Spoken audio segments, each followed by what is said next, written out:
Take a look.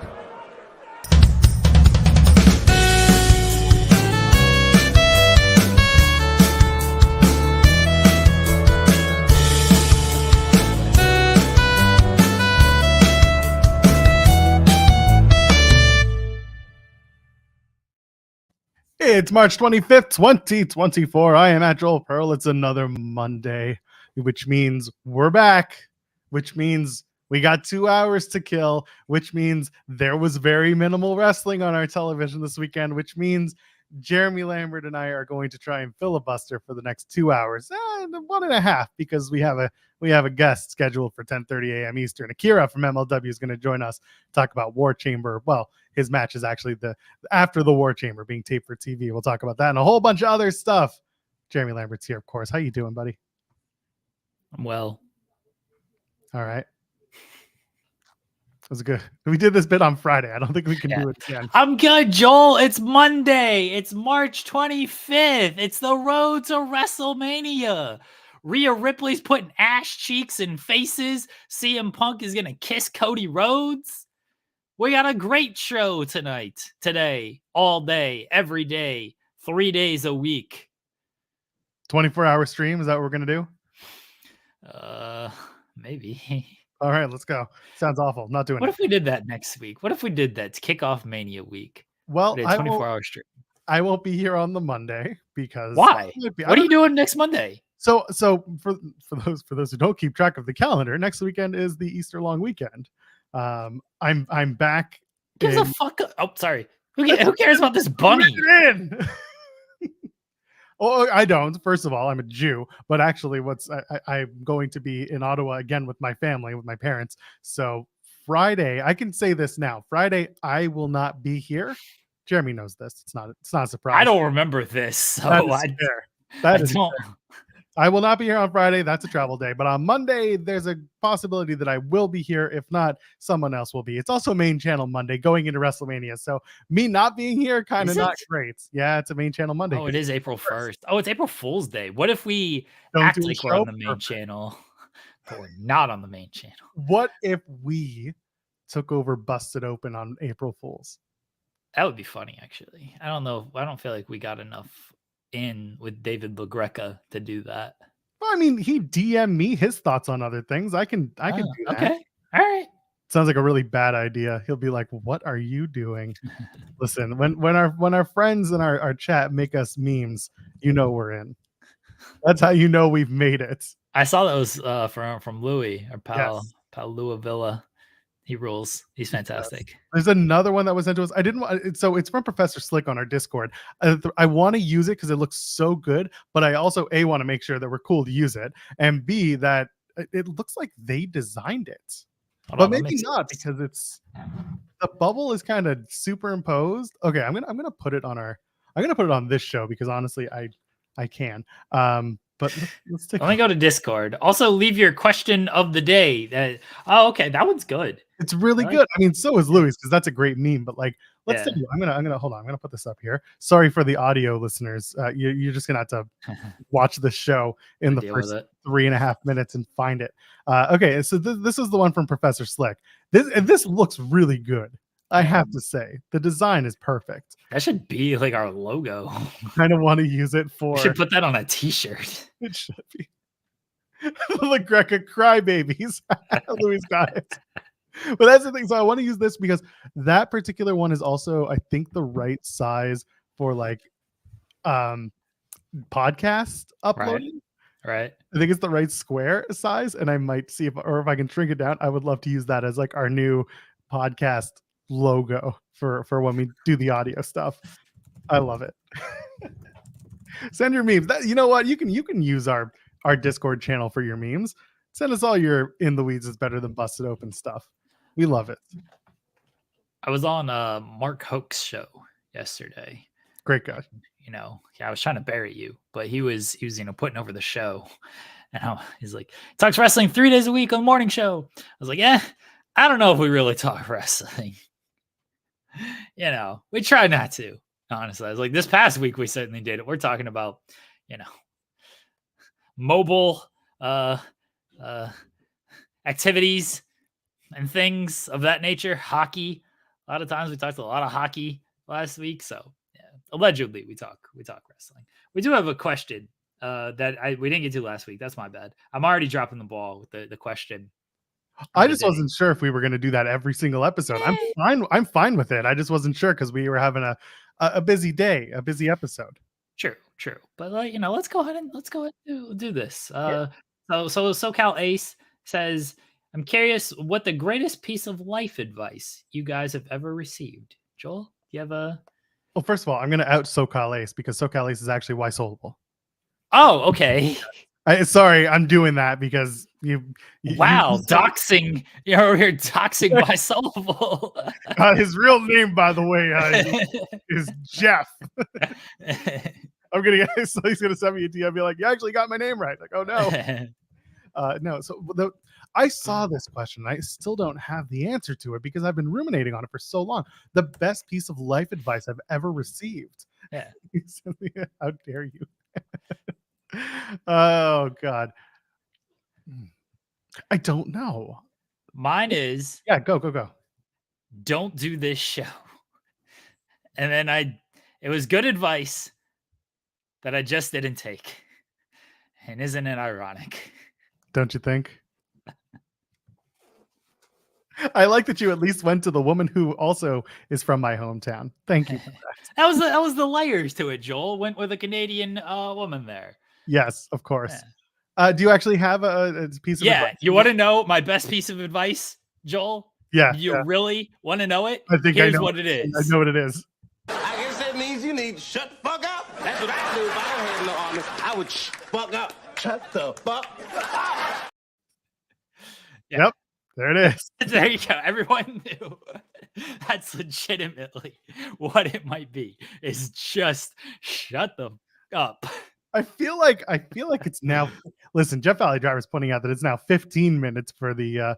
That sucks. If it is, whoops. That's why our dollar signs have been golden for the last 3 months. Doesn't matter. Oh man, yeah. I was just.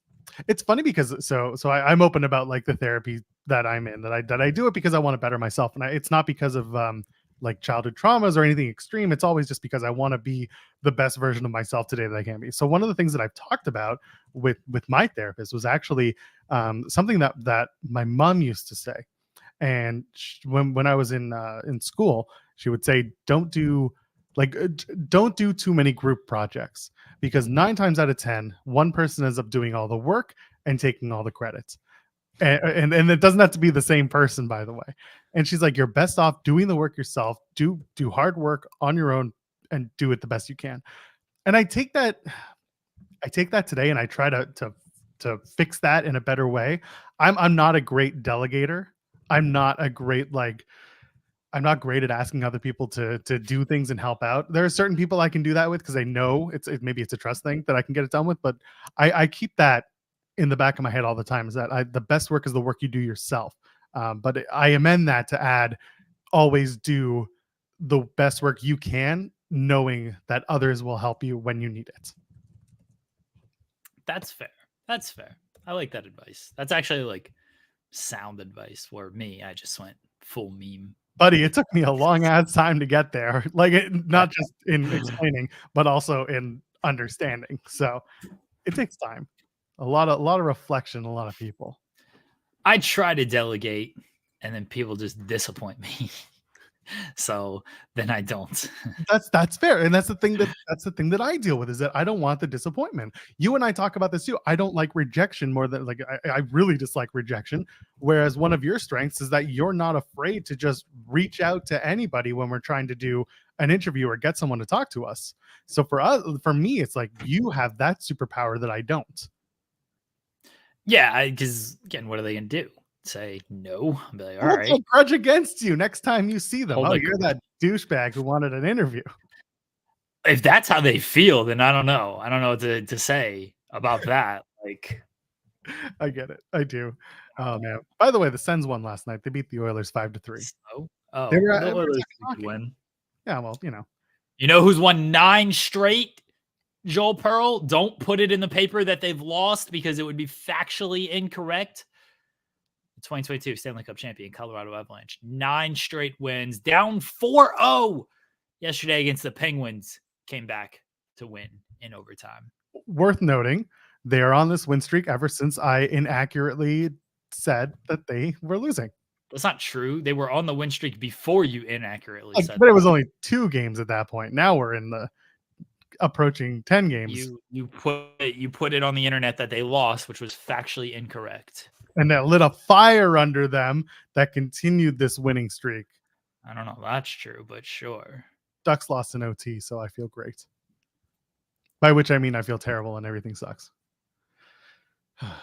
Anyway, Kira's joining us at 10:30 a.m. Eastern. It's about 15 minutes from now. We're going to talk about MLW War Chamber and a whole lot of other things. You want to talk about the Thatcher interview and what came from that?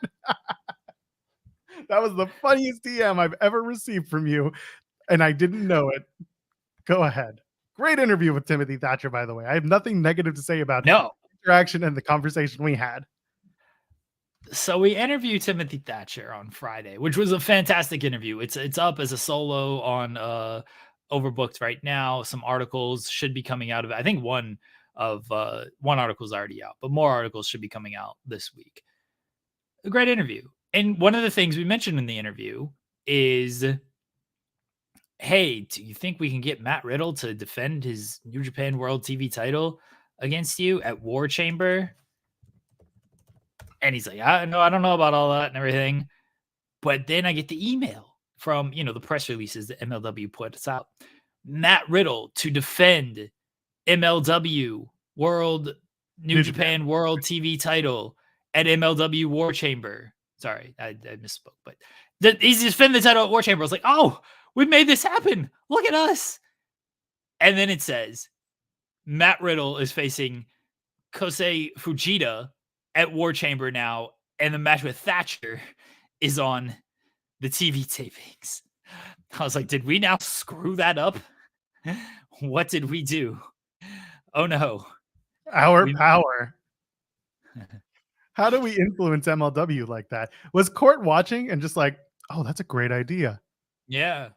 Call up Fujita, and someone next to him was just like, wait, what? Yeah. Call up Kosei Fujita. Let's do that. Wild. Can't believe we both manifested and ruined the one thing and another. Everyone should still go watch our interview with Timothy Thatcher because it was a lot of fun. There's a lot more covered than just MLW in that interview. So a lot of fun with Timothy Thatcher. Yeah, the second we brought him on and we were talking about WCW Triple Cages, that was the beginning of what was going to be a fantastic nearly 30 minutes with him. It's a really fun interview. I don't think either of us expected it to be as fun as it was, but definitely worth the time. When we talk to Akira, I would like to ask him to sing Shakira. Dressed as MAIDKIRA? And see how that goes. Do you think you can get him to do it while dressed as MAIDKIRA? I don't know who that is. Who's that? Does he? I don't know. Are you actually not fair? Do you not know about MAIDKIRA? No. It was a gimmick that he did for Big Gay Brunch back in January. Oh, yes. Okay. Yeah. All right. I thought you were doing something else. Yes. Okay. Oh, yeah. No. Yeah. That was his gimmick for Big Gay Brunch. He was so good for that. So we'll ask him about MAIDKIRA. We'll ask him to sing Shakira dressed as MAIDKIRA. I feel like this is a fair request. It is. He might charge us for it, but at least we'll get it. All of a sudden, he just pops off the screen. This interview is over. Oh, well, at least we tried. Oh, anyway, there was no Collision this weekend. Rampage was live on Wednesday night. I thought Collision was great. Did you see the Jack Holkey? I think it's Golkey, actually, going off with these threes against Kentucky. And they lost the next game, unfortunately. I was rooting for Oakland. Oakland, by the way, a city in Michigan, not Oakland, California. Learned that thanks to the NCAA tournament. But wow. I was watching the NCAA tournament on Saturday night. That's how I spent my Saturday with no Collision.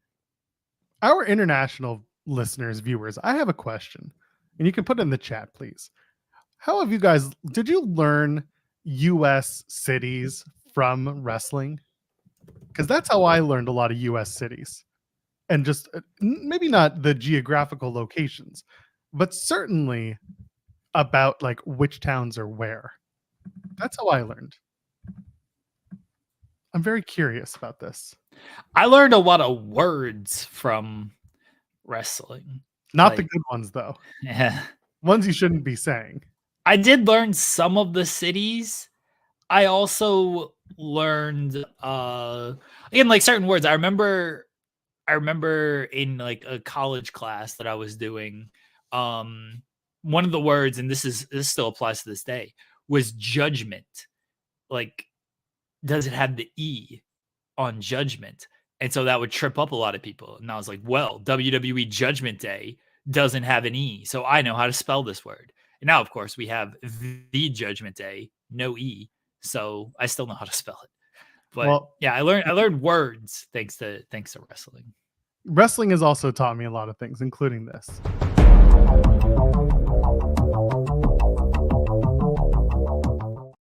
How to spell obscure last names. Andrew Zarian's back. Hello, buddy. How are you? Terrible. Thank you for asking. You look good. Zarian, Andrew Zarian. Yeah. Andrew Zarian. Yes, sir. Yes, sir. Nice Hi. eyebrows.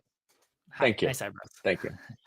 I've died. I'm dead. This is Why are me you as a dead? ghost. Oh, well. Joel knows. Joel knows.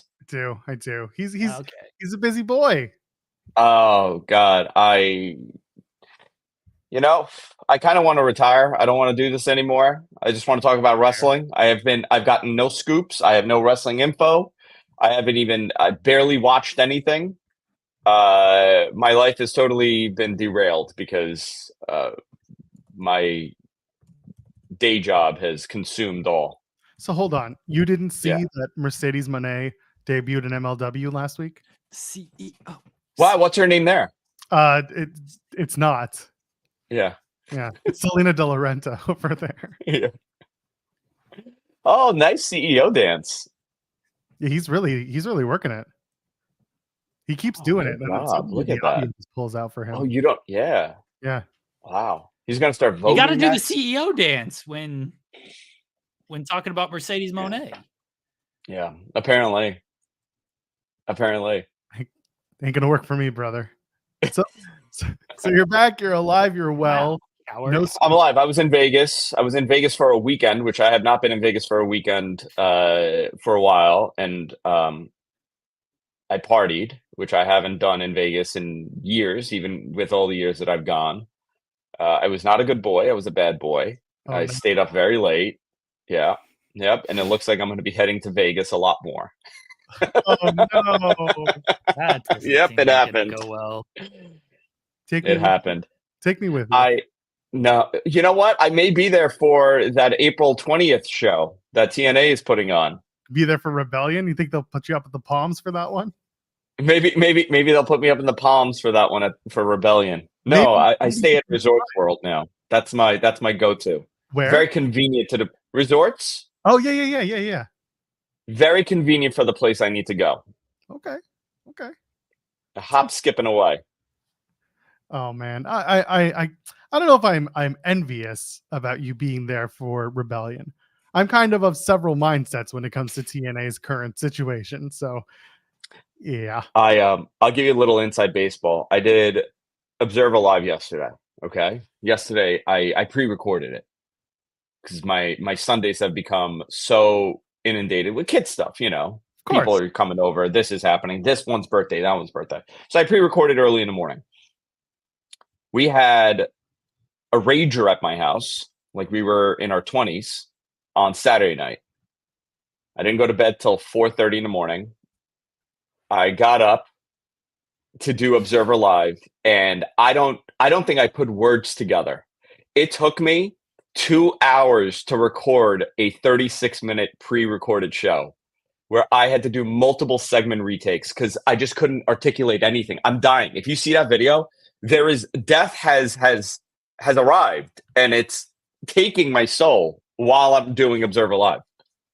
I'm reaching out to your producer to get the raw footage. It's so bad. It's so. I've never struggled that much, and I was like, my God, I can't do it anymore. I'm a 40-year-old man. I can't do it. I think you could. You just have to try harder. I mean, I don't know. We had Sexy Red playing on my radio. Okay. It was a big party we had going on. Man, I'm envious of this experience. I'm also not. No, who am I kidding? I go to Vegas. I don't party. I go to bed at like 1 a.m. and I'm up at 6. Oh, 1 a.m. I wanted to be in bed at 9. Yeah, I get that. That was my first night, and I didn't sleep well last time I was there when I went to bed at 9. No, I was out and about. So like my whole week last week was inundated with this new project I'm on. I met a friend of ours, Joel, that I told you about. That's right. Big shock. Very excited about that. You got to fill Jeremy in on that. I will. I don't know what's going on. Is it your birthday, Jeremy? Whose birthday is it? It is not. It is not my birthday. It is the. Is it anyone's? Wife. It is the wife's birthday. Oh, happy birthday! Any big I'll say plans? nice things about her at the end of the show. Yeah, to not have all of our children be sick. That's the big plans. Everybody's sick right now. It happens. Yeah. Yeah. I'm in the same boat. It's But one of I them. just wanted to call in quickly because I have to leave, but I'm not gone. I just have a very difficult few weeks ahead of me. You got this, pal. Oh man, Good luck, Andrew Zarian. You know, Jeremy, you're a good boy. I wouldn't wish this upon you. Well, that's good. I feel like you would only wish this upon like people you dislike, so that's good. Which that is it's not many. wished upon me. That Which is many. There are many. Yeah. Yeah. I'm gonna curse them with work. That's what I'm gonna do. That's my Danhausen ability. I'm like, oh, you're not. You want me to punish you? You have a lot of work now. You know what? Punish them with internships because some people just need a job. Okay. Unpaid work. Yes. If you're gonna do it, at least do it to the worst of your. Yeah. No scoops, but maybe at the end of the week, I may have something to drop. Let's go. You know something bad. I'm not happy about this. It's a negative. Oh no, It's a bad scoop, and I rarely do those bad scoops. You're gonna have to drop a bad it. scoop. You're gonna have to tell us the scoop so we can pre-write the story, as Jeremy would say. Yep. You will pre-write the story. I'll give it to you, Jeremy. Let's go. I appreciate it. I don't All really right. I don't like telling anything. I just wanna be ahead in work. That's all. Yep. Take care, Andrew Zarian. Bye, Andrew Zarian. I don't know. I'm glad Andrew Zarian, well, I guess he's dead, but I'm glad he's alive. It's been a while since he's popped on our show. So yeah, glad he's okay. He sent me a text the other day and he's like, I'm so sorry I haven't been on the show all week. And I'm like, I just figured you were unavailable. Like, this is a very much a volunteer, you come on when you want to scenario. And he's like, I've been busy with all this work stuff and all this stuff's going on. And I was in Vegas and I saw so-and-so and they were very surprised to meet me. It was a very, very funny conversation, but it's good to see Andrew Zarian when he's around to join us. It is. Yes. We don't have time to dig into this, but Cage Side Seats just put out an interview with Ronda Rousey that talks about some of the takeaways real quickly, as I've just been kind of skimming through it. And she talks about the WrestleMania match, talks about the WrestleMania 35, I should say, talks about her last run, how it wasn't what it should have been. And, she said, kind of says that, everything just kind of lives and dies with Vince.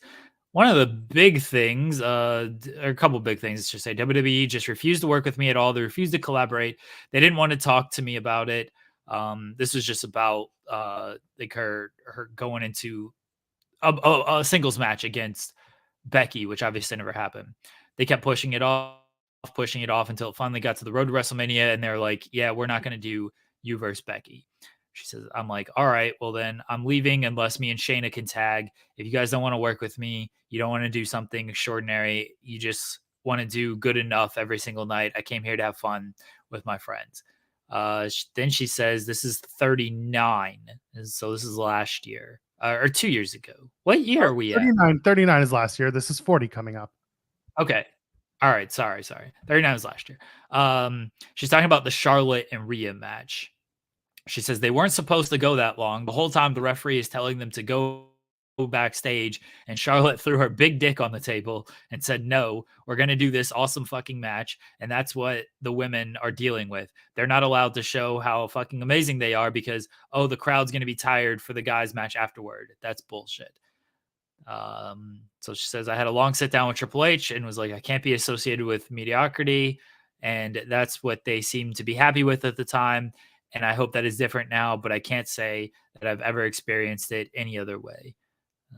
And she just talked about kind of the stuff about, Vince coming kind of sort of back.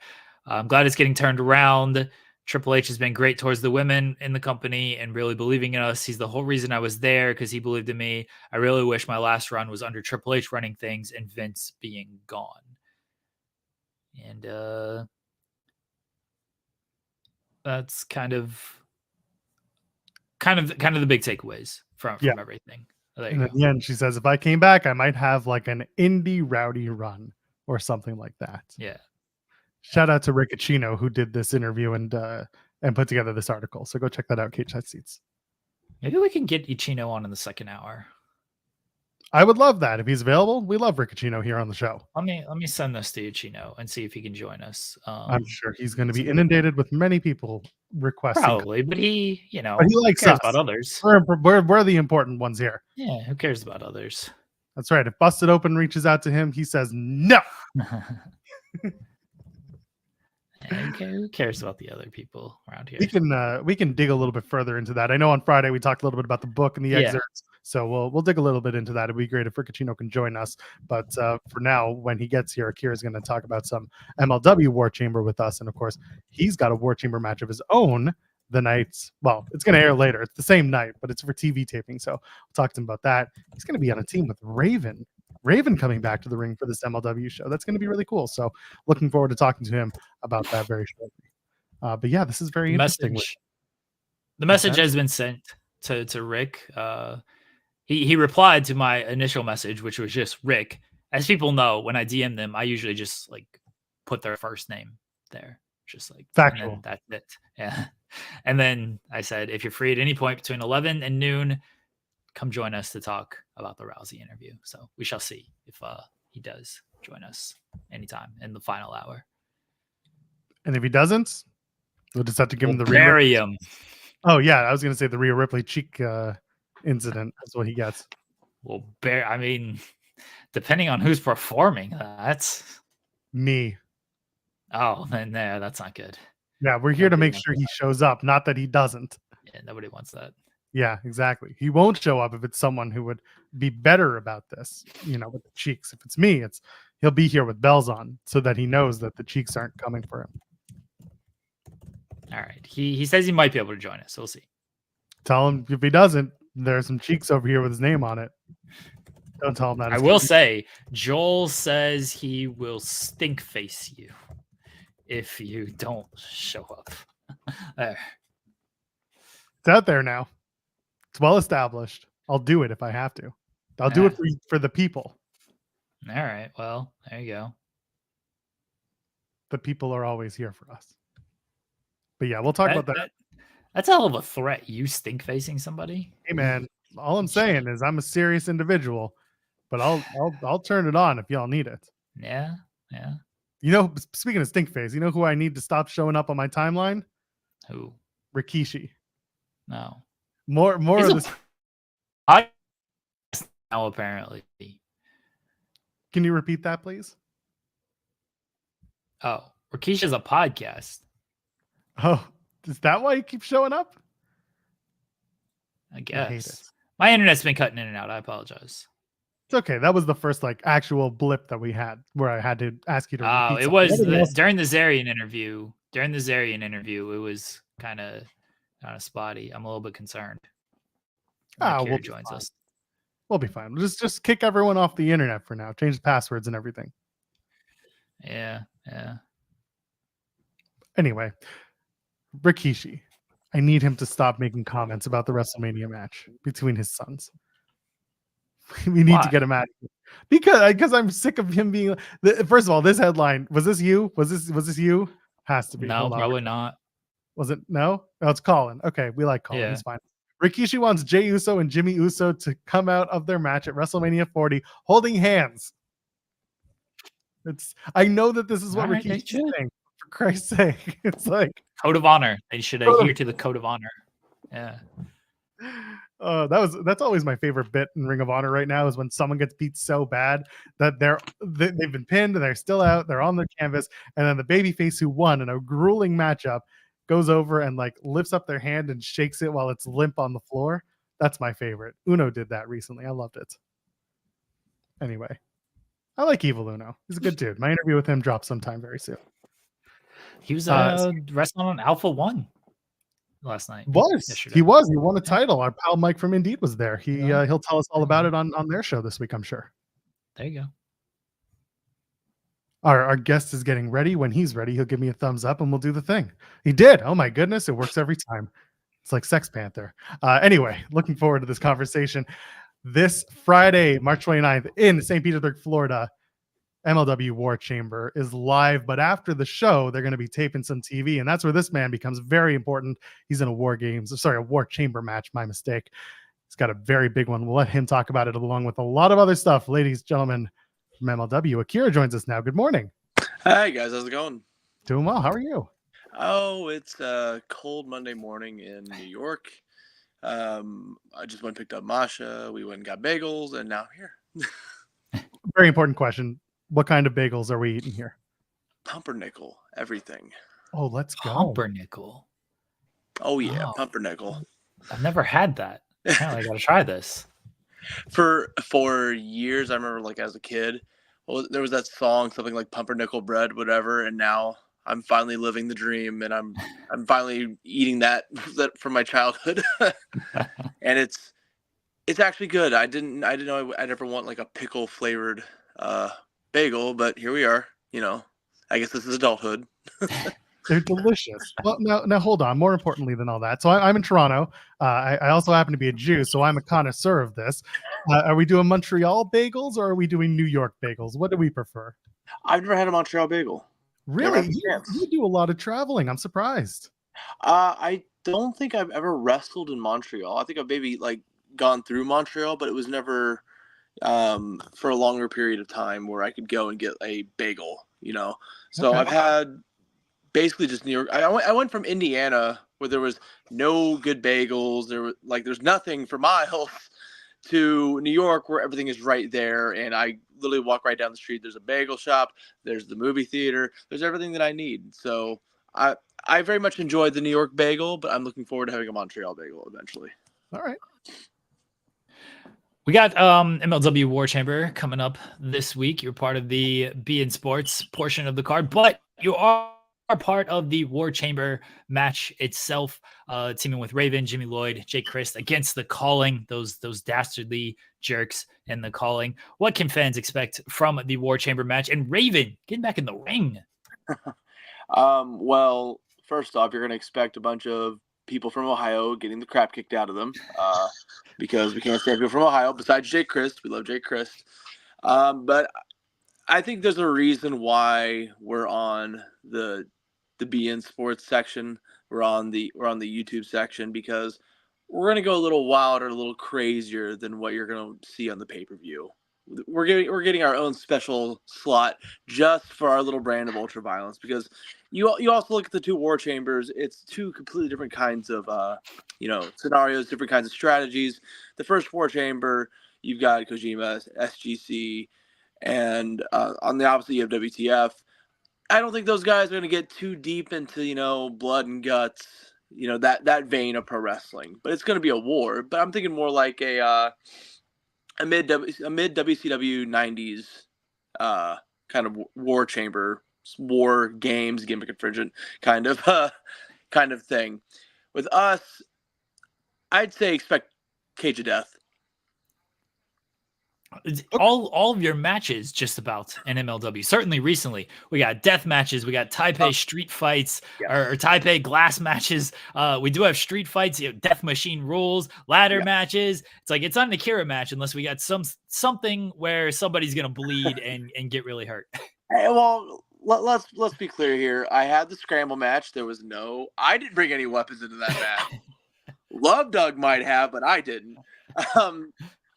I just brought some kisses. I would say Rocky Romero and I was another one Yes. where there was absolutely none, and I'm very proud of that fight. And you know, despite me losing my title, I'm very proud of that bout. But there's no other way a story with RSP and I could cultivate and could come to its conclusion without bloodshed. You can't involve Sami Callihan with that the same thing. We all have our roots deep in ultraviolence. They have theirs in CZW, Ricky and I, and in BJW actually. So all three of us both have deep roots in BJW now because we've all wrestled and performed in Japan for them. There was just no other way for it to end up. Am I ecstatic about it? No, because getting beat up all the time and bleeding everywhere is exhausting. Despite what you may believe, it takes a toll on you. After that RSP Taipei death match, I lost so much blood. I was lightheaded for the next day. If you watch that match, I was bleeding everywhere. That's probably one of the most I've bled the most in a match for a long time. That or when I did the Circle 6 Ultraviolet Kumite when I got was it this bad boy right here, if you can see it. That was just a hole in my face. And I bled everywhere then, and I still wrestled another 10 minutes after that. Not my wisest decision, but it's once again, there's no other way for this story to wrap up without us getting crazy bloody. You know, it's just in all of our natures. Even Ravens, Jake Chris has done his fair share of death matches. Jimmy Lloyd, we all know Jimmy Lloyd has a history of it. I was there when he got scissors embedded in his shoulder. I was the guy. I was actually the one in the back. I had never been to a Mania Weekend show before. I'd never seen scissors embedded in someone's arm. And I was the one cleaning out the hole going, it's okay, it's okay, it's okay. And I'm going, oh my God, what the hell? Little did I know that I'd be doing just as much crazy crap. Because I think I'd done one death match at the time too.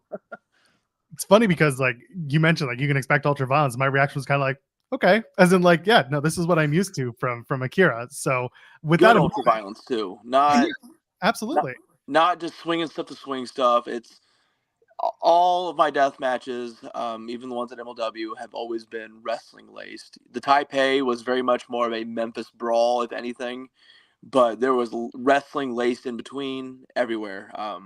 If I'm not wrestling in a death match, I feel dirty because it's everything that I don't like about deathmatch wrestling is when it's just guys swinging stuff. So that's what I wanted to kind of bring up, is that your approach to deathmatch wrestling is very much rooted in traditional pro wrestling psychology, just adding, toys, if you will. Can you talk to me about your frame of mind and your reference when you get to a point like that, where you're using all these weapons, but you're also trying to tell a story in the match?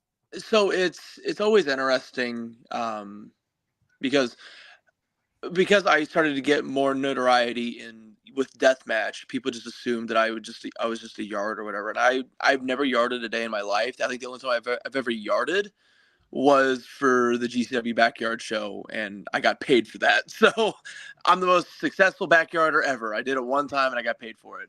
I mean, I started off, being the style of wrestler that I am, hard hitting, suplexing. I was doing probably a little bit more flippy stuff back in the day, but now I'm a little bit older and the back hurts. I don't want to flip. My knees hurt. I just can't do it right anymore. But I started off. I did the LA dojo with Shibata-san, and I basically just that style of pro wrestling that 1 week, even though I was very inexperienced, basically just formulated how I liked pro wrestling, how I viewed pro wrestling. So I became very much a catch as catch can, technical, not a Jonathan Gresham style technician, even though he's already done Bloodsport, him versus Takeda. If you haven't seen it, go see it. It's free on YouTube. But the much more like Josh Barnett, Hideki Suzuki, Minoru Suzuki, Shibata style technician. That I like when it's realistic and you really believe, they're fighting, they're shooting around. But once I started doing death matches, I was just like, I don't want to be, I've seen the death matches where people are just swinging stuff, and I never liked it. There's a time and place for just throwing stuff when you're exhausted, or if you hate someone and you're just throwing it, cool. But when I saw Jun Kasai versus Alex Colon at GCW's, they said it couldn't be done. I was just like, I love death matches for this. It was pro wrestling, but it was pro wrestling with an even higher level of stakes, and the glass flying everywhere, the blood, the frenzy of the crowd. It was something beautiful in it that, almost like a gothic beauty in its own way, where I felt enraptured with it. I said, if I'm going to do this, this is what I would want. How would I want to do it? And because of that show, I ended up in Mexico doing my first death match at NGX, and that's how it came to be. I just started involving the same style I was doing, an actual strong style in an Inoki-based nomenclature, technical wrestling, pro wrestling is strong mentality, but doing it in death matches. And I'm one of the few guys to actively pursue that style of pro wrestling. I believe, Takeda's one. I'm the other, and there's other people that kind of do it, but not as deep. We're death match heavy. I wasn't sure if my internet cut out. What really sucks to get hit with in a death match? What's the one thing that this sucks? Vinyl bats. So I've had people take vinyl records, saw them in half, and make like bats out of it with like the jagged edges of the vinyl. And the worst pain I've ever felt in my entire life was that. I've done cactus, I've done everything else. It felt like I got clawed by a tiger. Sorry, I'm just wrapping my head. I'm wrapping my head around vinyl. I'm wrapping my head around someone cutting up a vinyl for the sake of this, because it's like, oh, that was a really good dark side. That was a good dark side of the moon. You just cut up there. What are we doing? It's never those either. It's the stuff that nobody listens to. That's what makes it more insulting. So it's like it's Mumbo number 5 times. Hey, we're not gonna insult. We're not gonna insult. And you get clawed by it, and you're like, oh, that's just someone was mad at me for that reason. The first time I did it was when I did the roof jump in AC in 2020, and that's when I experienced the bat for the first time, and it hurt so bad, and you could see the actual agony on my face. The person that made the bat messaged me on Instagram, goes, "I am so sorry for making that," and I was like, "You owe me money," and they sent me like $100 in apology, because I have an actual scar on my back. It looks like a tiger clawed me from it. Oh, like that, or a razor board. Razor boards hurt, but I like them. But I'm a weirdo, so I can't suggest it for everyone. I would say two thumbs up. Like, I use knife boards all the time, and people think I'm crazy. I'm like, I don't know. I like knife boards. I don't know. Pain's kind of my thing. It's funny because like we had Masha on not too long ago, and she was like, barbed wire because it rips her hair out, and I'm like, that I understand. And also, like, barbed wire is it's there. It's gonna be in a match like that. And then you pull out vinyl bats, and it's like, wait a minute. And then you explain it, and it's like, wait a minute. Like, people think, oh, is it gussets? Is it Kenzans? And I'm like, no. Like, I will use those every day. I don't care. Like, I'm not someone I don't have much, worry about most weapons, but just the most pain I've ever felt was always from a vinyl bat. Every time I see someone try to grab one, I kick it out of their hands and go, no, never, not again. I can't do it. I get it. Barbed wire sucks, or carpet strips. Carpet strips are that same kind of pain, but it's like littler and it's all over. I hate those two. Carpet strips and vinyl bats. It says something when I'd rather land on razor blade than that. It's almost like a mental preparation for something like that. I don't really prep anything unless it's like a match I'm really hyped over. Like when I was in Japan and before I wrestled Ryuji Ito, I wrestled Takeda. I was just like bobbing my head. I wasn't nervous or anything, but I was like, okay, let's get in the zone. And people have seen me, and people think I'm crazy. I start punching myself in the face. I'm like, let's go. I feel like a frat boy who's had like 5 brewskis and was like, all right, let's do this. Let's do this really stupid. I'm gonna jump off this roof. That was the same thing. when I jumped off the roof, I punched myself in the face 5 times. After Nick Gage gave me a hype talk because he's like, it's your time, Akira. It's your time. Next level shit. And I'm like, yeah. Punch. Let's go. Go out. Nick Gage hype speeches are something to behold. We've had a lot of people on who've like, yeah, Nick Gage just did the big speech before the show. And it's like, if you're not fired up after a Nick Gage speech, then I don't know. You don't have a pulse in the world. I wrestled. So before COVID happened, I wrestled Tony Deppen at this place called On Point. And after I came back from the match, Nick pulled me aside. He goes, "That's that next level shit, Akira." He's like, "Fuck yeah." And I'm like, yeah. then I did that. I did the roof jump, and I came to the back, and Nick looked at me. He's like, "That's what I'm talking about." And every time I see Nick, he's always hyping me up. He's like, "I've been watching your shit in Japan. You're fucking killing it, Akira." And I'm like, thank you. Thank you, Nick, because like that rules. It rules, but it's always that thing of like, you never know who's watching. And every time I see him, he's always talking about a match that I had. And I'm like, he's watching my shit. That's cool. You know, that I've got his respect. I mean, tell us about working with. Sorry, I was going to ask actually, Jeremy, because you're going to love this.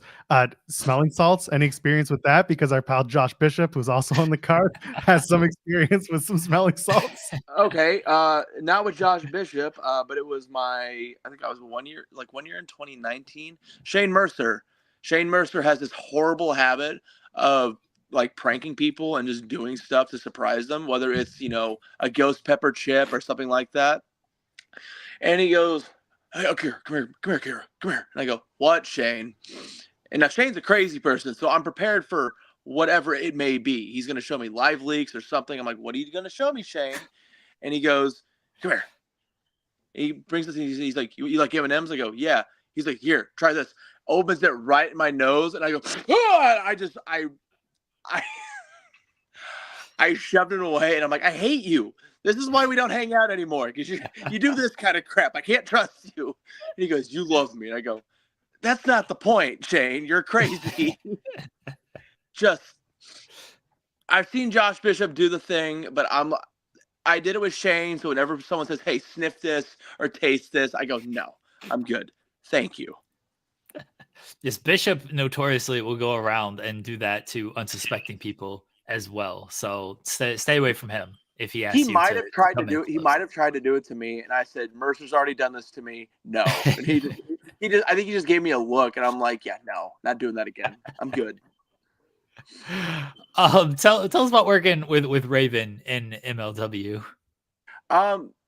So when he's been there, because, you know, he's had his surgeries and whatnot, and travel for him is not, you know, always the best for his health. But like the first couple of months, he was there every single show.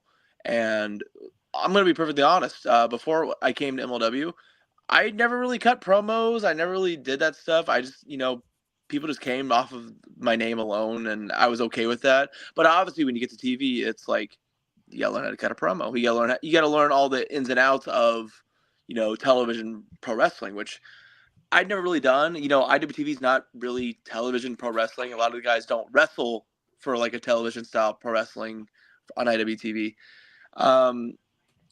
But it was a very fresh perspective, because I basically came to MLW and they gave me all the tools that I needed to succeed. All I had to do was shut up and learn.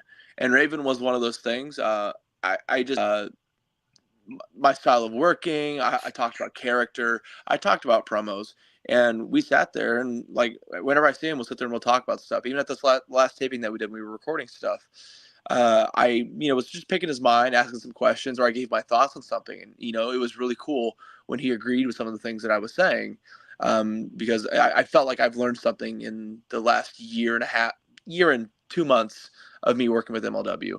I went from not being able to cut a promo to I'll cut a promo now. And Raven, was it a couple months ago, he looked at me and said, "That was very eloquent." And I was like, I grew up watching this, man. That's pretty cool to hear. Thank you, sir. Thank you. But even the recording team, the people I work with, they go, dude, your promos are great. And having fans come up to me too, because I always get told by MLW fans, or if I'm at GCW or ICW, they're like, dude, we watch MLW because of the stuff that you're doing. You and the calling story is great. We love it. And I go, really? They go, yeah. They're like, your promos are carrying this thing. It's really cool to see how you became like a wordsmith. And I'm like, I kind of just fell into it. When I had RSP in one ear and you got Raven in the other, learn how to cut a promo or get out, quit. But even just like different things, like in terms of selling, match psychology, like he's helped me evolve so much. And this last round of tapings, when he watched my matches and he said, you've gotten a lot better. He's like, you've improved so much. I felt really good. He already liked my stuff anyways, but he was very, Raven's not going to just say nice things to say nice things.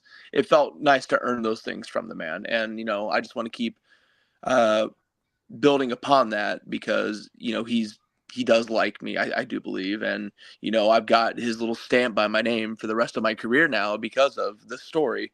And it's just really cool to see it all play out the way it's been playing out. Has Raven had the chance to meet MAIDKIRA yet? Oh, no. God, no. He's met Coda. Oh, yeah. Oh, yeah. Sat there, pet. Everyone has met Coda. Coda is like the I'm number one babyface, but I'll say Coda's probably number two babyface. Just saying. At the last show in New York, everyone was coming up to pet him. Kojima. Coda is normally like a little shy boy. He'll stick next to me. He walked up to Minoru Suzuki and just let him pet him. And I was like, you're scared of everyone but the guy everyone else is afraid of. Cool. I was like, my dog's a jerk. He's just playing it up at this point. But he's gonna be with me in Tampa too. He's gonna be with me at all these shows from now on, I believe. He's very much well liked backstage, and he's an encouraged presence to be with me from now on. And I'm like, you know what? I get to hang out with my dog at TV. Cool. Not a problem. Go ahead, Jeremy. He's frozen. Did he freeze? He just froze. The best timing. To be fair, last when he was questioning when he was frozen, he was like, I thought he was just holding that face for some reason. I was like, it's impressive that he hasn't moved. He's really good. He's really focused in this. We can have a contest with him. He is locked in. That's right. There's the smile. Okay, I think. Yeah, sorry, my internet's been cutting in and out all day. Now, to us, you just held that face. You were just trying to impress us. Oh, look, that would be pretty impressive. Contest. You won the sharing contest. That would be pretty impressive. I didn't quite get all of the last question, so I apologize if I know it was about Coda the dog, so I did know that much. He's gonna be on the shows from now on. I said I was gonna ask this. I have to ask this. Can you sing Shakira as MAIDKIRA? I'd have to listen to a Shakira song, but I probably could. Hips Don't Lie, one of the greatest songs of all time. You have to understand, like, I have a gap in my music knowledge. Anything that's like early 90s and before, I got you. Rock based, I got you. But around like from the 90s to the mid 2000s, it's probably a lot of country. And then now I'm listening to like orchestral, I'm listening to J-pop, I'm listening to jazz. A lot of the modern all over the place, dude. A lot of the stuff that people listen to now, I'm like, I don't know what that is. Have you heard this song from someone? I go, no. Like Masha will be bopping to a song, and I'll be like, I don't know what this is. She goes, how do you not know this? I go, I don't know. I don't know. I'm sorry. Like MAIDKIRA came out to an AKB48 song, and like 3 people understood who the song was from. Listen, the things I do aren't for the general audience, okay? The things I listen to aren't from the general audience. I think I know your next intro, though. It's going to be MAIDKIRA, when you do the MAIDKIRA next, coming up to Shakira, singing Shakira. We did it. How about if I tag team with Maki Ito, we'll come out to a Shakira song? Oh, all right. I'm sold. That would be amazing. That would be amazing. Was MAIDKIRA your idea? Yeah, so it was a Twitch thing. I was just like, you guys hit a goal, and I'll do whatever. And someone like the chat was just like, we want to see you as a maid, and I was like, oh, and they're like, we don't care how you do it, but we want to see you as a maid. And then I was like, okay, artistically, creatively, how can I make this interesting for myself? I'm already very pretty, I know that, and there's a lot of people that used to be like, "Oh, if you were a woman, you'd be beautiful." And I was like, okay. So people were expecting me to go full lady beard with it. And I was like, that's cliche. People expect that. And so I went to someone and I said, listen, here's the game plan. I'm going to shave all this off and we're going to do it. We're going to get a wig. And I'm like, give me the makeup job that you would do for your, like on your prom. And they were like, really? I'm like, really? And they did it. And so when we did the first photo shoot for it, and I came up with the name Maid it was funny because Masha helped do the eyeliner, and she was like rolling her eyes, and she's like, this is ridiculous. Why am I helping you with this? And I go, because you love me. She gets on a face chat on a face call with her mom, and her mom looks in the back and goes, Masha, who's that pretty girl? Yes. And Masha goes, Mom. And I go, yo. She goes, Akira. And I go, hi. She's like when I went and wrestled for Big Gay Brunch as MAIDKIRA, there were people that didn't know it was me until they came up and they saw I had some Akira merch. And they're like, wait, you're Akira? And I go, who'd you think it was?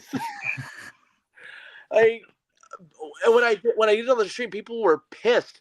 Like, I posted the stuff on Twitter too and Instagram. Everyone was just like, "Why are you so pretty?" And I go, "I don't know, I don't know."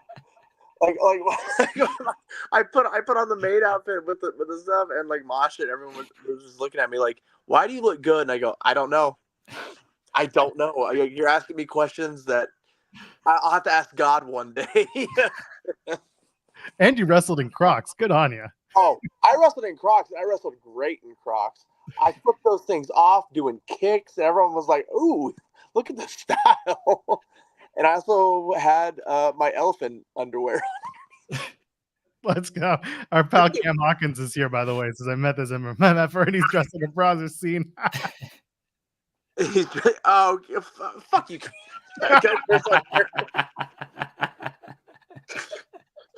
I just called Cam out, and it was just like, you were dressed like this, and I was like, yeah, I just said that because I didn't want you to be, jealous, because I knew you'd be into it. And Cam was like, I hate you, and I'm like, no, you don't. I'm charming. It's fine. I had a lot of people message me like, when's the MAIDKIRA OnlyFans? How dirty can you get? And I'm like, yo, relax, dude. Jesus. People want me to wrestle. I'm like, I've said it. I was like, if you book her and you pay the right price, MAIDKIRA will come. MAIDKIRA will come to a convention. She'll come to an anime convention. She'll come to any appearance. I don't care. Just pay me. Because that makeup job, I understand the plight of women. An hour and a half to 2 hours of just sitting there, getting every little bit done, doing the hair, the eyeliner. I was just like, this is a chore. Salute to the women who go through makeup at every taping that they go through, because that's crazy. I would demand more pay for going through that. All right. We got one more thing we do before we let you go. We have a game that we like to play on the program. It's called Partner, Promo, or Punch in the Face. I'm going to read you 3 names, 3 people you're well suited to and well worked with, and you're going to pick one you want to partner with in the ring in a tag team match, do a promo off with in the ring, one-on-one on the mic, and which one you want to punch in the face, have a one-on-one singles competition match. Are you ready for this? Hit me with it. Raven, Jimmy Lloyd, Matt Mikowski, Akira, partner, promo, punch in the face. Okay. I would like to partner with Jimmy Lloyd. I would like to promo with Raven. and I'm going to punch Matt Mikowski in the face next week at Bloodsport. Catch it on Triller TV at Josh Barnett's Bloodsport 10. I gave you the perfect out for that. Look at that. I'm a worker. But first, let's get through MLW War Chamber. It's this Friday in St. Petersburg, Florida. It's on Triller TV Plus, and then being taped for YouTube. Akira is going to team up with the response. It's Akira, Jake Christ, Jimmy Lloyd, and Raven teaming up to take on the Calling. You don't need to know who they are. Just go look them up on MLW's website. They got a War Chamber match. It's going to be a lot of fun. Akira, put yourself over. Get anything out of the way before we let you go. That's right, guys. This Friday, you can catch me live in Tampa, or you can catch it on BN Sports when it airs in like 2-3 weeks. Catch the blood, catch the ultra violence. If you're into that kind of pro wrestling, we got it. We're going to deliver it in spades, and the response is finally going to give the response that we've been waiting for. You can catch me on Twitter, on Instagram, on TikTok, on anything at the Akira Way. You can catch me on Twitch, actually, which is at the Akira Way as well. I'm streaming games, talk about pro wrestling, watching YouTube clips, whatever it is. I'm evolving the show as time goes on. I think we're going to start a D&D campaign as well. You can also support me through Patreon, which is patreon.com/Death Samurai, as well as my own website, which is deathsamurai.com. I also have an exclusive jersey, pennant, and towel combo on the Circle 6 shop that you can get, and all that money goes to me. I appreciate any and all support that I can get. Thank you guys very much, and thank you for giving me the time to talk about this today. Akira, Thank you for joining us today. We appreciate it. Not a problem, guys. Thank you. Take care. I'm gonna take him out. There we go. Akira, fantastic. That was fun. We got a lot. We covered a lot of ground there. We did everything from Deathmatch to MAIDKIRA. By the way, this plenty is in it. between. Maid Oh, that's a Kira, good one. we're doing it. That's a good one. Mac, Do you think he would be in Mac and Me? we'd have to rename it Maid Kira and Me, and that's just completely against. No. He just has a cameo. We're not gonna rename it. He's just got a Oh, cameo. okay. Let's go. You like know, that you idea. just have MAIDKIRA showing up and seeing where it goes with Mac and Me. Mac and Maid Kira. That's the sequel. Oh, yeah. Oh, big thank you to MLW, and of course to Akira for joining us this morning. We went longer than even I thought we would, but that was a really good chat. We had a lot to talk about. It's funny because I was like, I wanted to talk about Raven, and I wanted to talk about the importance of Raven and MLW, and of course to the response and the calling and all that. But like, we just kept getting sidetracked with really fun and silly stuff, and I'm glad you eventually brought it back around. But like, it was in my notes. It's like, talk about Raven, but here we are. Akira's done so much too. I wanted to ask about wrestling Crowbar.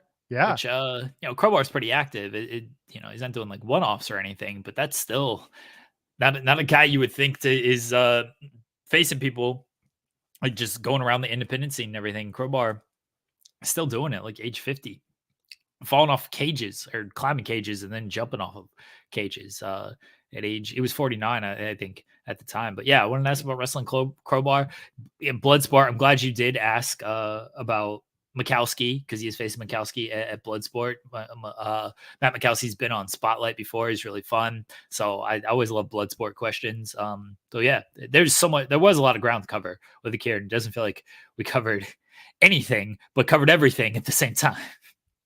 Hey man, when you open up a conversation about bagels, you're in for a good conversation. Yeah, fair. Oh man. Anyway, Cam Hawkins is in the chat, and I feel like I'm going to eventually bring him back onto this show. Because maybe not today because Rick Ucchino's scheduled to join us, but like we'll bring him back. Cam, you're coming back. We know you will.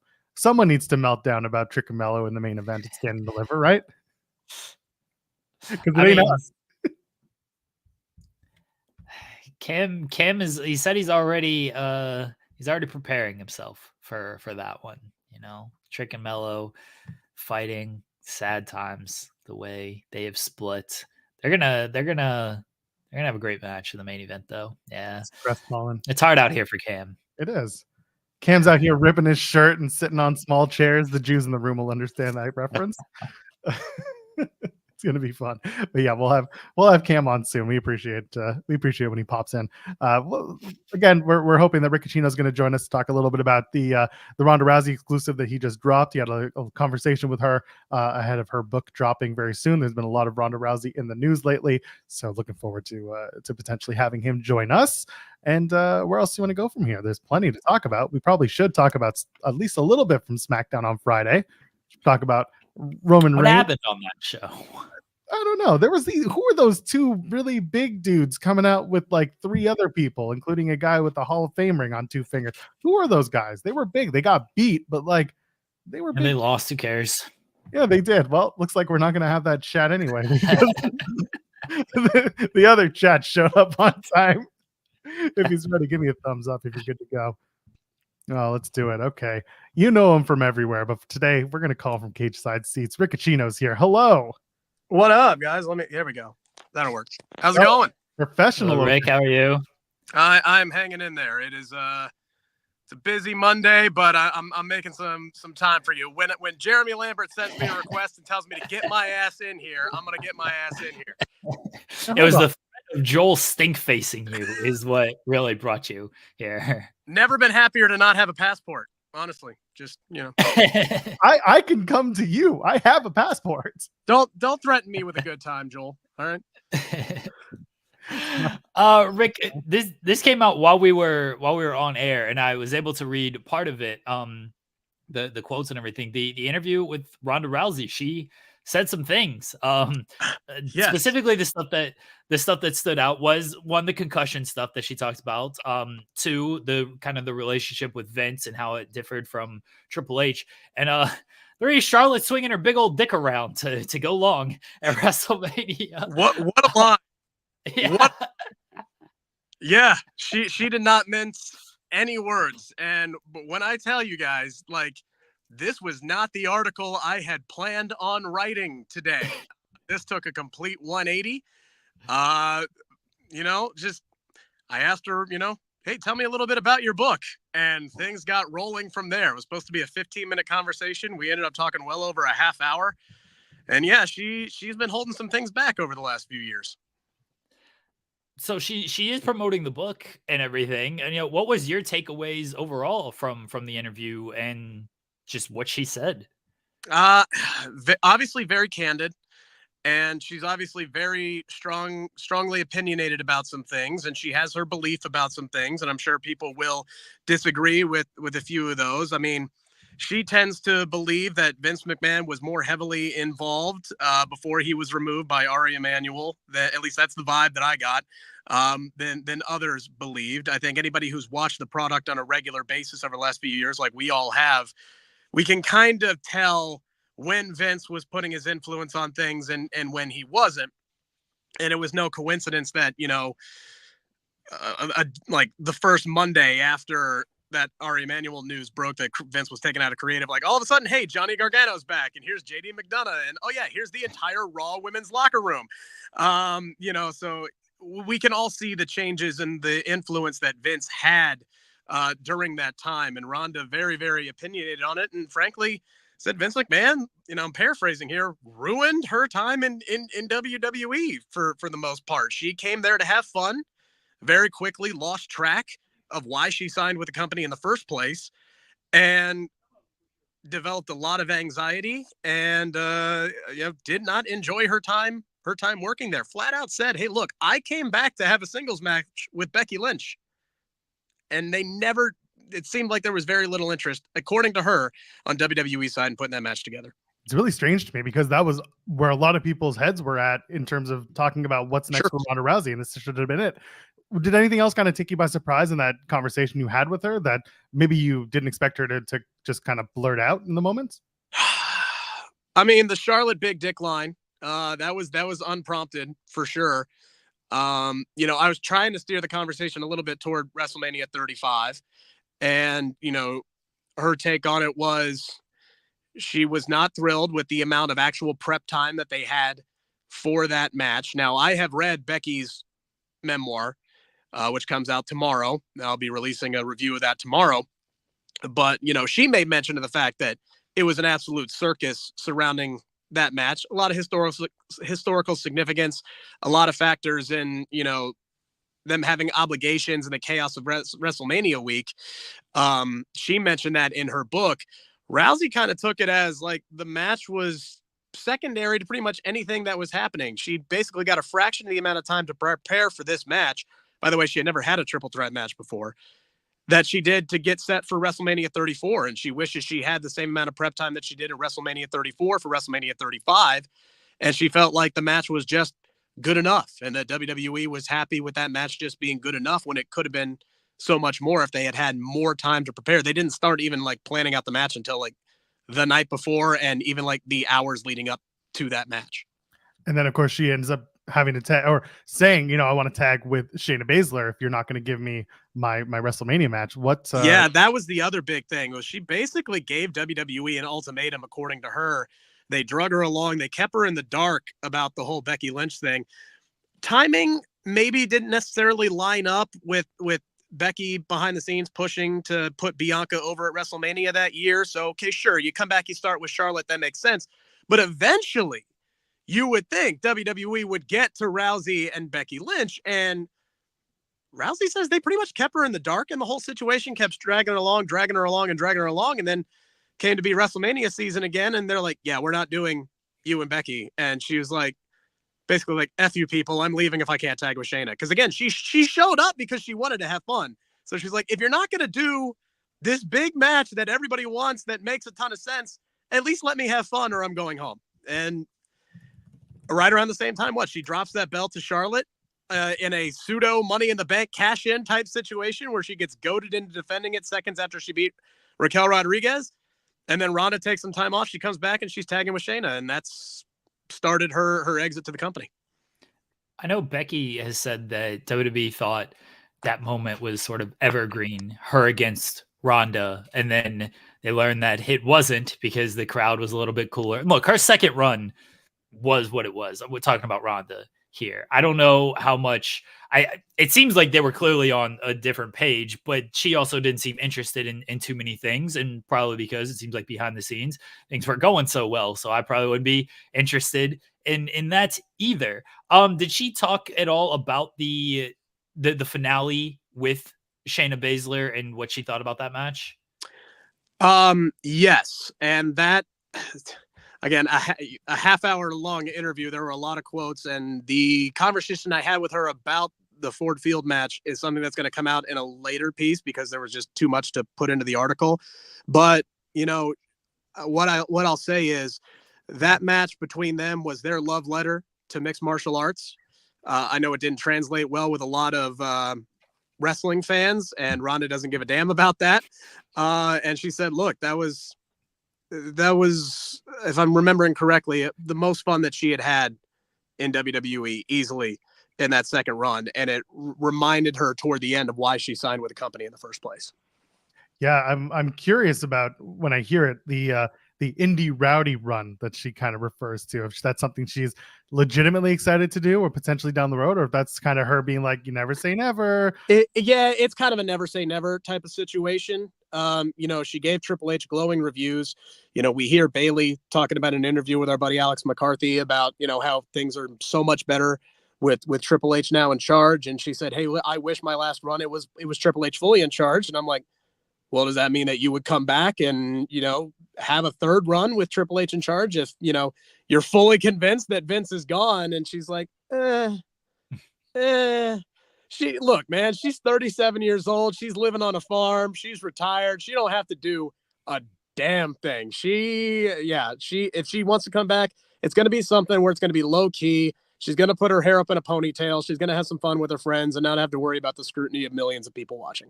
Get dropped on her head by Billy Starks. Let's go. I think the concussion stuff plays a part in it as well. She said in the Never Before Told how big of the concussion is. She gives more insight, one in the book and two in this interview. It's like, wrestling is supposed to be safe, but it's still people hitting each other. She mentioned, she got slapped by Nikki Bella, and that was a bell ringer right there. It's like any of those strikes can be something that's like, it's gonna knock you out for a little bit. So I imagine she doesn't want to continue to get more concussions if if she can prevent that as well. Yeah, and I mean, look, this is the first time in her life, really, that she's getting time to just chill and heal and not experience concussion-like symptoms. I mean, that's one of the things she said in the article is like she suffered her first concussion in her early days of judo training, and from that point on in her life was suffering concussion symptoms more often than she wasn't. And that carried over into WWE. Stephanie McMahon slaps her, concussion. Nikki Bella slaps her. She's having concussion-like symptoms, like any tiny little tap. And, you know, she was seeing stars. We all know that's not how life is supposed to work. So, yeah, she is firmly happy, living on her farm, raising her own food, raising her family, and just enjoying time right now. And writing. So she said she's going to have a comic book coming out here soon. So there will be more things to shill down the line for Ronda Rousey, I'm sure. Did she offer you any Wagyu beef? She told me to go look at the website, and then I saw the price, and I'm like, nah, I'm good. I'm out. Rick, we appreciate you hopping on with us for a few minutes here to talk about the Rousey interview. Go ahead and plug everything. Yeah, absolutely. You can read the whole thing in its entirety up on cagesidseats.com, or you can follow me on Twitter at Rick Ucchino, spelled like you see on the screen there, and it's my my pinned tweet. Check it out. And again, tomorrow I'll be dropping my review of Becky Lynch, Not Your Average Girl. Fantastic read. Can't recommend it highly enough. Thank you, Rick. Appreciate you. Thanks, buddy. Yep. Take care, guys. Take care. Rickachina. Good I stuff. should have mentioned this on air with Rick, but when we were at Revolution, I was sitting next to SP3. Rick was sitting right in front of us, and he didn't realize we were behind us. And like he was like saying stuff during the match. It was Danielson Kingston, and I think after it was over, he said something, and I was like, "Ucchino!" And he just turns around, and he caught him completely off guard. He's like, "Hey, what's up, guys?" And then so Rick Ucchino was sitting in front of us. That was a nondescript anecdotal story there. Go read the interview Rick did with Ronda Rousey. Rick's great. I met Rick at SummerSlam 2021, not 2001.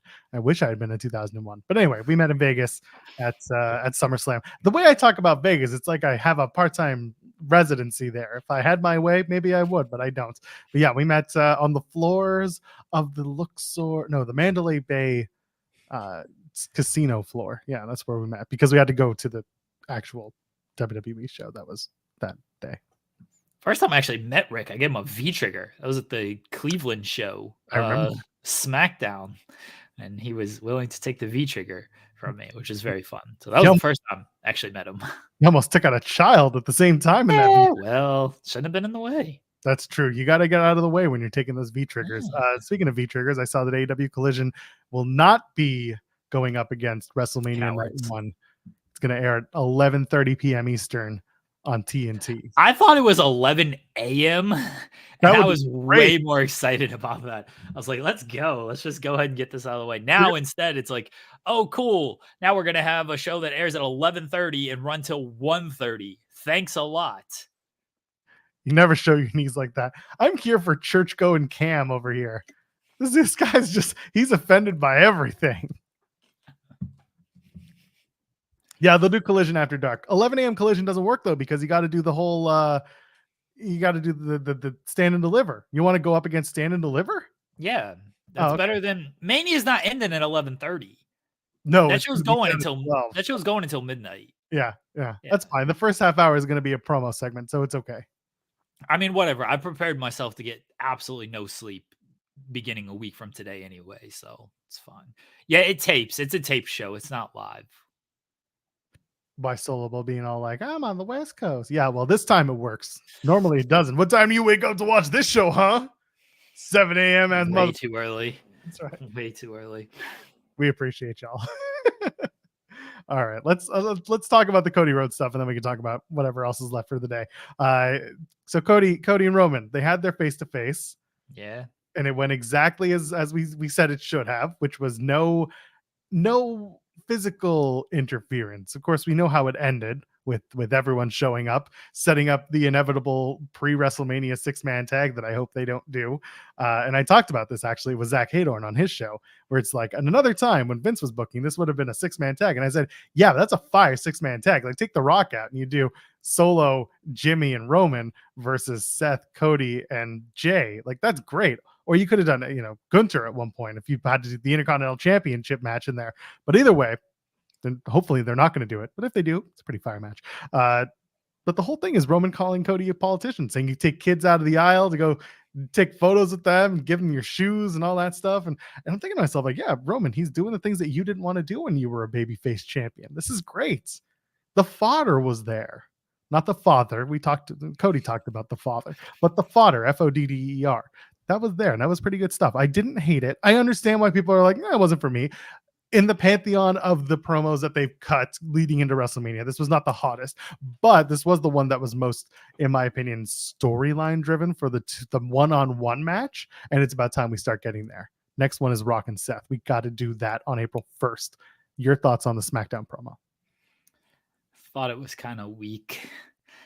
Didn't really do a whole lot for me. I thought Roman's interview on McAfee was much better. So good. Than this promo. I thought he was way more laid back and relaxed and just in his element on that show than this stuff with Cody. Because he used the politician line on the Pat McAfee show. Said the same thing. You're kissing babies and everything. I didn't, then, here comes Jimmy and here comes Solo, and they just like walk around the ring. It's like, why are they walking around the ring? Why wouldn't they just like circle the ring? Did they see Jay and Seth before that? But they only came from that corner over there. It was a little weak for me. I thought Roman on McAfee. What? They were wearing hoodies. If you wear a black hoodie, you are therefore invisible to everybody. That's Seth how Rollins it was works. not wearing a hoodie. Was he wearing? No, he was wearing a hoodie and sunglasses. Yeah, he was. He took it off real quick, but they were all wearing some. Someone was wearing a red hat. But either way, everyone covered their faces, so everyone was hiding. Okay. Yeah, sure. I thought the material was sort of weak as well. Like the actual promo stuff, I thought was. I thought Roman won 10-8 Roman on the actual material there. But yeah, he was better on McAfee's show when big dick rider that Michael Cole. That was great. I had to actually go back and listen to it because everyone popped when he was saying Michael Cole, and I wasn't sure who he was talking about until I got the context. That was good stuff. He was fantastic on that show. Again, way more laid back, way more in his element. I think one of the things that is a little off kilter is The Rock's involvement. It isn't a bad thing necessarily, but The Rock is over the top, almost comic book like with his presentation, with what he says, with his overall aura, right? Like Rock's a big budget guy. He's making Hollywood popcorn blockbusters in WWE. He's coming out dressed all nice. He's coming out with the big lightning Titantron. He's doing rock concerts. He's talking about smoking crack. He's yelling out all the catchphrases and everything. Like he's loud and boisterous, right? That's who The Rock is. That's who he's been during this whole build as well. That's not Roman. Like Roman is very understated in what he does. Roman is very, all right, I'm going to walk out. I'm going to take my time. I'm not playing to the crowd. I'm just here. I got the wise man holding the titles behind me. The only time he really raises his voice is acknowledge me. That's it. He needs a room full of people to acknowledge his bitch ass. But that's the only time like he raises his voice. Otherwise, he's very understated. He does the backstage segments where he's sitting with the rest of the family and he's like, we messed up. You messed up. You think you're running the plays out here. What are you doing? Huh? Like it's very low key cinema, as the kids want to say. He's making Oscar worthy stuff. And Rock is making popcorn popcorn flicks. So it's two different tones that these two are setting. And they're not exactly like, you really see the difference when you get the Rock concert one week and then you got Roman this week. You see the difference in the presentation. And they're not exactly mixing well. I can see where fans are like, Roman comes off as not a big of a star as The Rock because of this. And I don't know if it's necessarily Roman.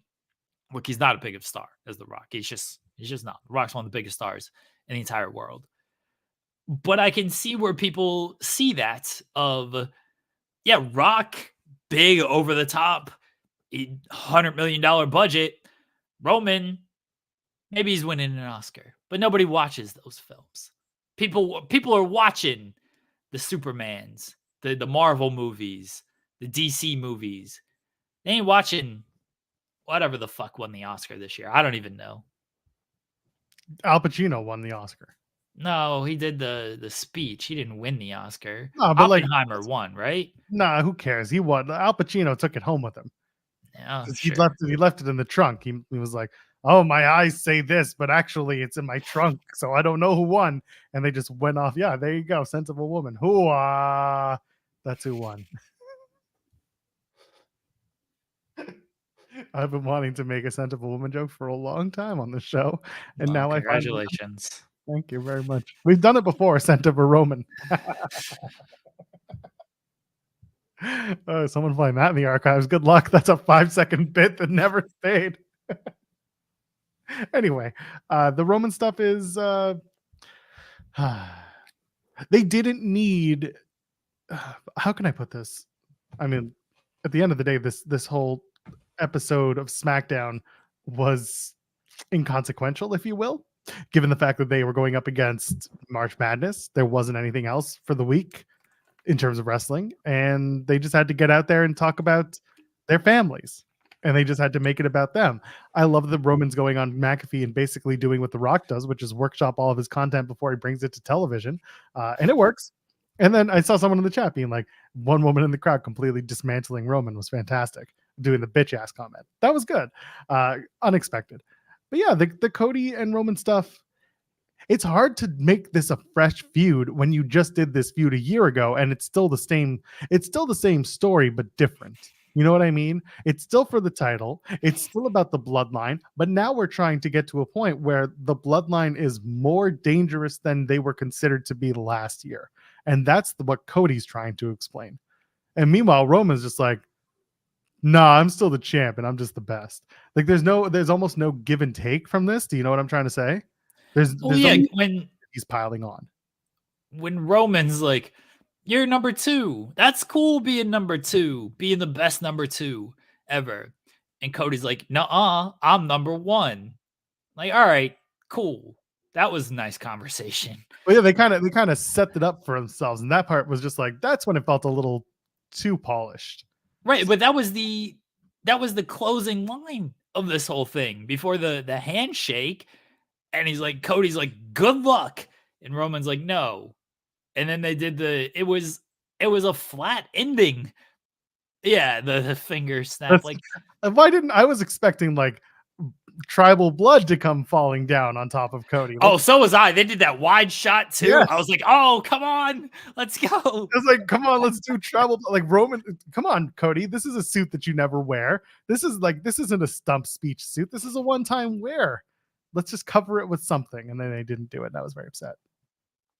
Yeah, this pops me though. Like this actually, I always laugh at this.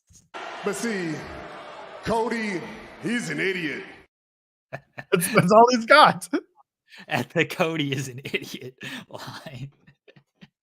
It's simple material, but that's fine. I'm always gonna laugh at that.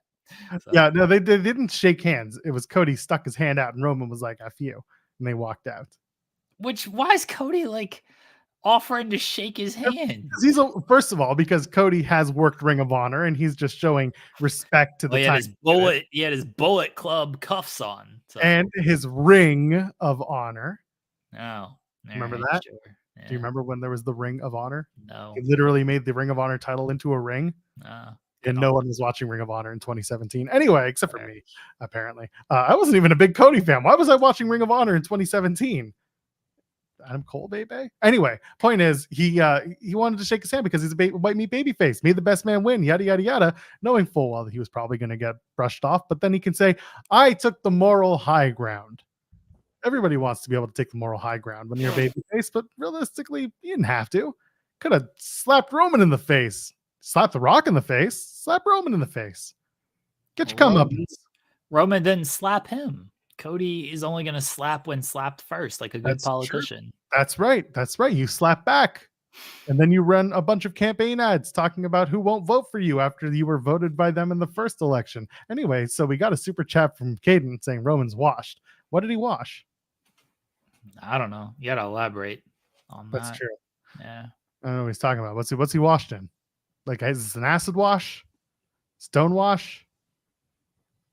What kind of wash we talking about? Anyway, so those two really big dudes in a tag match lost, and I thought they should have won. And I don't know who they are or where they came from. It's very random. How was that? No. Who cares about them? Right? That's kind of what I came out thinking. Caden is washed. This I can agree with. That I can agree with. I don't even know what the washed is, but that's what it was. I think that was a cat, by the way. Anyway, so that was SmackDown. Really, that was SmackDown. Is there anything? I mean, was there anything else that really stuck out from SmackDown? Oh, the KO setup, the stupid. That was funny. Oh, that was great. I got goals. He just punches both members of Pretty Deadly and then runs back. Randy, I did it. That shit was great. AJ Styles got arrested. Or I guess LA Knight got arrested. It's not a WrestleMania unless someone is being persuaded or pursued by the cops. LA Knight got arrested. That's not good. That's true. But he did get in a covert, on the way into the cop car. So clearly we're okay here. Maybe the cops, and you know what? If this had been the night before WrestleMania, could have the cops drive him down the ramp, and it would have been that much better. I like that AJ Styles didn't press charges. He's like, nah, I'm not going to press charges against this man. I'm going to beat him in a wrestling match. Also, LA Knight missed the opportunity of a lifetime to scream, "Oh, Wendy, yeah." And instead he didn't. Nah, don't need to do that. You always need to bring Wendy back. If the AEW World Heavyweight Champion can do it, so can the other guy, LA Knight. Nah, he didn't need to do all that. The former Impact Wrestling Grand Champion, LA Knight. Our pal Garrett Kidney is like, AJ Styles versus LA Knight's like the most TNA match ever that never happened in TNA. Someone was mentioned. I think we talked about that. There was never a crossover between those two when they were in TNA. Because I think Eli Drake, as he was at the time, came in like 2016. And that's when AJ had run over to WWE. Should have done it. Caden, SmackDown was it was there. It happened. So we'll see what happens this week on SmackDown. I don't know. I forgot what's advertised, but Bianca is helping out now, at least helping out Naomi. Jade Cargill is officially a SmackDown superstar, as they were. Yeah, it seems like they're going to do the 6-woman tag with Jade, Naomi, Bianca against Damage Control. I don't know what else they're doing if they're not doing that. I mean, you can hold off Jade until, like in a match setting, you can hold her off until the after WrestleMania. I don't think you necessarily want to, but there's only a couple weeks left until Mania. Like, what story can you that quickly jump into with Jade that makes sense? I guess her coming to the aid of Bianca because they've had that little exchange in the Rumble, and then eventually you build to a Jade versus Bianca match somewhere down the line. Yeah, I think that is the story. Otherwise, you're doing Naomi and Bianca against Kabuki Warriors for the women's tag titles. Then Dakota doesn't have a match. I don't like that. I'd rather Dakota have the match. Yeah, so next week they're doing KO and Randy Orton versus Pretty Deadly. Jade Cargill makes her first official appearance. You have the tag qualifying championship, whatever, tag team ladder match qualifying, whatever. SmackDown's weird. And then Bianca versus Dakota, where I assume, if Jade's going to be on the show, they'll probably set up the 6-woman tag. And I don't mind the idea of Jade coming in making the save, because if it's Jade, Bianca, and Naomi taking on the remaining members of Damage Control, Naomi eats the pin night 1 or early in the night, and then she comes out in the black hoodie later on in the night and she helps her husband win the match against Jay. And then everyone walks out holding hands after WrestleMania 40 per Rikishi. Yeah, Rikishi comes out and is like, now you two hold hands and you two kiss. Yes. Everything's good. No, the kiss is tonight. Remember? CM Punk's going to kiss Cody. He's planning on it. He's got it there. That's pretty intimate. I feel like there's like a cigarette in Cody's ear. I know that it's but that's what it looks like. It keeps throwing me off that there's a cigarette in Cody's ear there. That's how you get the ultimate, 50s look for that whole thing. What if they did kiss tonight, Joel? What if they kissed under the pale moonlight? Where are they tonight? Where are they tonight for Monday night? What do you mean, where are they?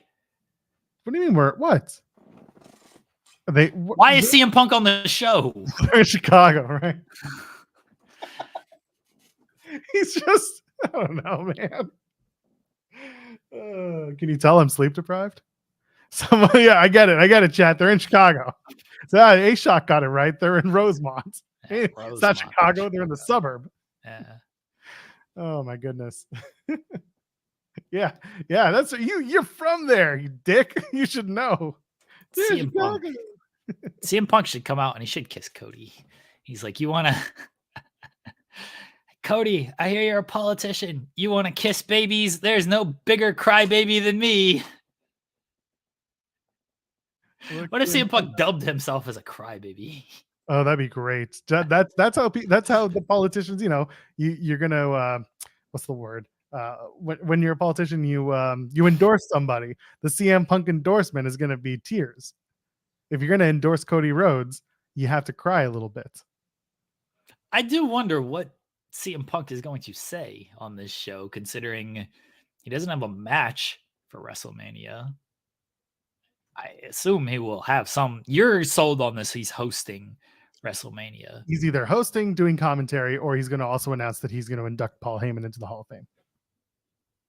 Oh, yeah, maybe. That's a weird thing of like, I'm going to induct Paul Heyman, though, and let's do the announcement there. I don't disagree with you there. I think it would be weird, but those are the three that I've got. All right. I hope Drew just comes out. Like before Punk even speaks, I hope Drew just comes out. Honestly, probably will. And then he comes out and singing, "Look in my eyes, what do you see? CM Punk kissing Cody." Should put his arm around Punk. Like, how you doing, buddy? How's rehab? Good to see you, pal. Let's go. Be friendly with him. I'm all for that. Yeah, Drew should come out to the Cult of Personality music. Like it opens with that, and it's Drew trolling. And his kilt is the flag of Chicago. Oh, let's go! We did it. Drew rules. Drew friggin' rules. You think maybe they do the kiss just because he's pushed it? No, they're not gonna do the kiss. Like a fake kiss, like a whole you think they play chicken in the ring? No, maybe Cody like blows him a kiss, but that could happen, or CM Punk does. Yeah, I don't think they're gonna actually kiss. Maybe kiss him on the forehead, like get better. What if it's a Glasgow kiss? Kiss. There you go. Drew's gonna be like, "You're not taking this seriously enough. Let me show you how to take it seriously." And then he just smacks him in the face with his head. All I heard was maybe Cody blows him. Yeah, well, there's always that. See, look at this. Busted Open could never have a conversation this in depth on Cody and Punk making out. Now, LaGreca would not stand for this at all. He would not stand for this. You should start. Listen, all I'm saying is tell your friends. It's great artwork. It is fantastic artwork. They should have. Can Punk hug? Is he cleared to hug somebody? I mean, I would assume he can at least do one hand. But he's got that's an embarrassing hug though. Well, like, that's the hug you give somebody that you don't really like. Like it's the Duggar hug. It's the side hug. right? Yeah, it's not You good. don't want to do that. But you can do the, I don't know. He took off the thing is off. Well, for rehab purposes, it is. I thought he was good without it. Well, I guess we'll Oh, find out tonight if he's walking out yeah. officially without it. All Whole lot right. of kissing. Well, maybe they can hug, and then have Punk and Cody have a nice little hug, and then Drew can come out and just beat up both of them. That's what should happen. It just ends with Drew beating up everybody, and then Yeah, Drew rules. He should beat up everybody. Drew is great. oh yeah, he's The pretty rest good. of these guys, I don't care about. Seth comes out. Seth is like, "How can you kiss Punk? I can't trust you for this match where I have to team with you against Rock and Roman." And then Drew comes out and just beats up all of them. Yeah. Just all three of them. Nobody's taking this seriously. It's WrestleMania season. Drew friggin' rules. Oh man, he does. I'm looking forward to this. Is he doing anything else tonight? Does he have a match tonight? He does. He's Sammy. No, does he have Sammy? No. Drew? Nah, Yeah. Drew's not doing anything tonight. Sammy's got Bronson Reed tonight. Yeah. He's big. Did you hear about him? I heard a rumor that he's big. We did a really good interview about him being so big. I feel really bad. Like, look at so you got Sammy and Bronson tonight. Yeah. Bronson's gonna eat that L. You got Jey Uso and Shinsuke. Shinsuke's gonna eat that L. I don't know if he's gonna be going down like that. And then you got Big Head taking on Ricochet. That's a match. What are they doing that for? I don't know. I think isn't Ricochet in the six pack? No, he already did the six pack. What are we doing? Why is this existing? I don't know if Ricochet's on the card. He's probably in the Andre. There you go. This is to set up the Andre. JD McBighead. Nobody can toss him over the top rope if his big head can't get through it. Ivy Nile and Candice LeRage. That's the match. Candice Inoki slapping that greenhorn. Ivy Nile. I do want Candice like wrestle circles around Ivy Nile. Ivy Nile's got like the background and everything. Don't care. Let her take down Candice, and that just pisses Candice off. Nah, she should go for like a takedown, and Candice should catch her in a guillotine. Just choke her out. I'm all for it. And then Indy's John like, Jones, Lyoto Machida style. You got Indy just being like, it's not the way you're supposed to do it. And Candice then is she like, did I win? Indy. Yes. I feel like you gotta walk a very, very tight line when it comes to the amount of what's the word? Offense, the amount of violence that you can invoke between the two tag team partners. It feels weird. You can't keep them in line that way. It's weird. What? What do you mean? I'm not going to get onto this, but we're not going to do that here. It's just you got to make it work. You got to make the inevitable Indy comes over and joins Candice, because it doesn't feel like they're going to split up. It means it just feels like eventually Indy is going to reluctantly agree and then do her turn and be like, "Oh, I'm really good at this too. I can beat up women. Like I can beat up these girls just like you." And then of course Candice is like, "LOL, no, you can't. I'm gonna beat you up too." And then they turn, or then they split. I want Candice on her own. I want Candice. See, yeah, Shutdown Spurs has got it. The first bit with Maxine was great because she just like stopped her doing this mid-move. That ruled. That was good. I didn't like the Katana Kaden stuff because she was like getting out wrestled, and then like, oh, the knee injury, and she took advantage of that. I know like it's not real. I like her just like that shit don't work for me. Like she just gets put in like, oh, let's do an arm wrench, and she's just like, fuck out of here. We're not, no, slap, like let go of my arm. We're not doing that. Lay down. Just lay down right here. I'm winning this. The script says I'm going over. What are we wasting 5 minutes out here doing this match? Just lay down. Let me beat you. And let's go home. That's it. That's what we want. That's what we need to see. Forget all this wrestling. Who cares about that? Just stop. Again, shoots for a takedown. And Candice is like, nope. Sprawl. Gets a good sprawl going. Puts her in a guillotine. Maybe a Darce choke. Chokes her out. That's the end of that. Andrade takes on Ivar tonight too. Okay, we got to talk about SmackDown for a second. You and I had a bit of a disagreement about how that match between Rey and Santos would go. Oh, because you were like, there, LWO and Legato, they're banned from ringside. And I was kind of like, no, they are banned from ringside. I was like, but is anyone ever really truly banned from ringside? Well, no, yes, exactly. No one's ever truly banned from ringside because They were. Mysterio. They were. Dominic Mysterio was not. He came out and Okay. of course this isn't a who was right. This is a point that I'm trying to make, is that they're starting to rebuild the Rey Mysterio versus Dominic Mysterio stuff. Or is this all part of the Andrade story with Judgment Day? This is where it's like, where do these pieces fit in? Because Andrade and Judgment Day are doing a thing, and then you've got Dom going over to SmackDown to basically cost his dad the match against Santos Escobar. So what do you see as the reason for all of this coming together? To me, it's a hair versus mask match. Yeah. And that's what it should be. But I really would rather that Dominic gets the win and that be it for Rey Mysterio, and like let Rey go off into the sunset. But I'm not saying this year. That's the whole thing. I want this to be built as like a big main event match, and throwing it on this year's WrestleMania card, A, is too soon, and B, the card is already so loaded with stuff that this kind of gets kind of hidden. It gets buried. So what are we doing? What do you think we're doing? I think they might do a tag team match. Rey and Andrade against Dominic and Santos. I think it's very Joel Pearl booking to turn Santos Escobar and then leave him off of WrestleMania. I don't like that. I don't think that's a good idea. I think that shows they didn't really have any foresight into his turn. And I would prefer, if he's going to do this turn, he should still have a big match at WrestleMania. He beat Rey Mysterio. I understand Dominic helped, but he beat Rey Mysterio. That should lead for something. I agree. I do. I see someone on Twitter is just saying, people know what Rey looks like under the mask. We haven't seen what Rey looks like under that mask in like 25 years. It happened in WCW. It doesn't count. Exactly. Anything that happens in WWE doesn't count. Sorry, WCW. Yeah.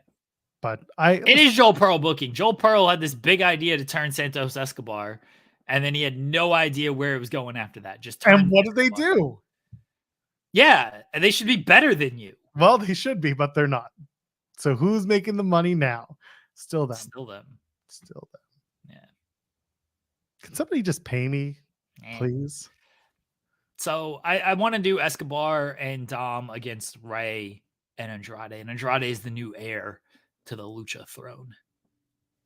I don't hate that. If we're going to go that way, and you have Andrade starting to build up wins, and you're starting the whole Andrade Judgment Day integration, but he doesn't actually join Judgment Day. He's just Judgment Day adjacent.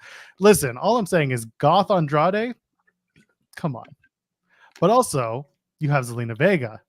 So does this all end with Andrade turning on Dom and joining up with the LWO because he's got Zelina? Does Zelina cost Rey the match?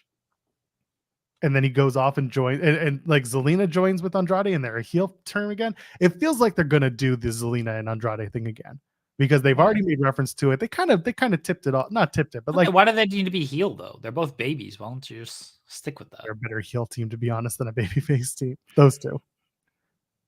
Just stick with the baby. They gotta figure out how to book some of these people as baby faces. SP3, you're not a better booker than me. You're just a guy who likes to gaslight his way into different scenarios. No, SP3 is better booker than you. No, he's not. What is he? Yeah. What has he booked lately? What, Yoda Tsuji winning that? No, he didn't even get that one. He's a better booker than you. No, he's not. He's just a guy who talks about wrestling way too much. Well, that's true. We all talk about wrestling way too much. Who cares? But Kate, first of all, Kate coming in here and doing that is equally. Who cares about wrestling? Yes, wrestling is dumb. Talk about Killer Kelly tweeting out yesterday was crazy, huh? Who cares? I was like, Killer Kelly, what happened? What did I miss? What happened? Someone fill me in.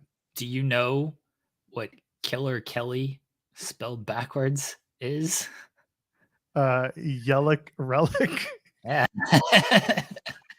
Wait, I have an idea. When she comes back, she needs to wear a mask and call herself Yellick Relic. Everybody tell her. Oh, God. Somebody clip this and just DM her with this.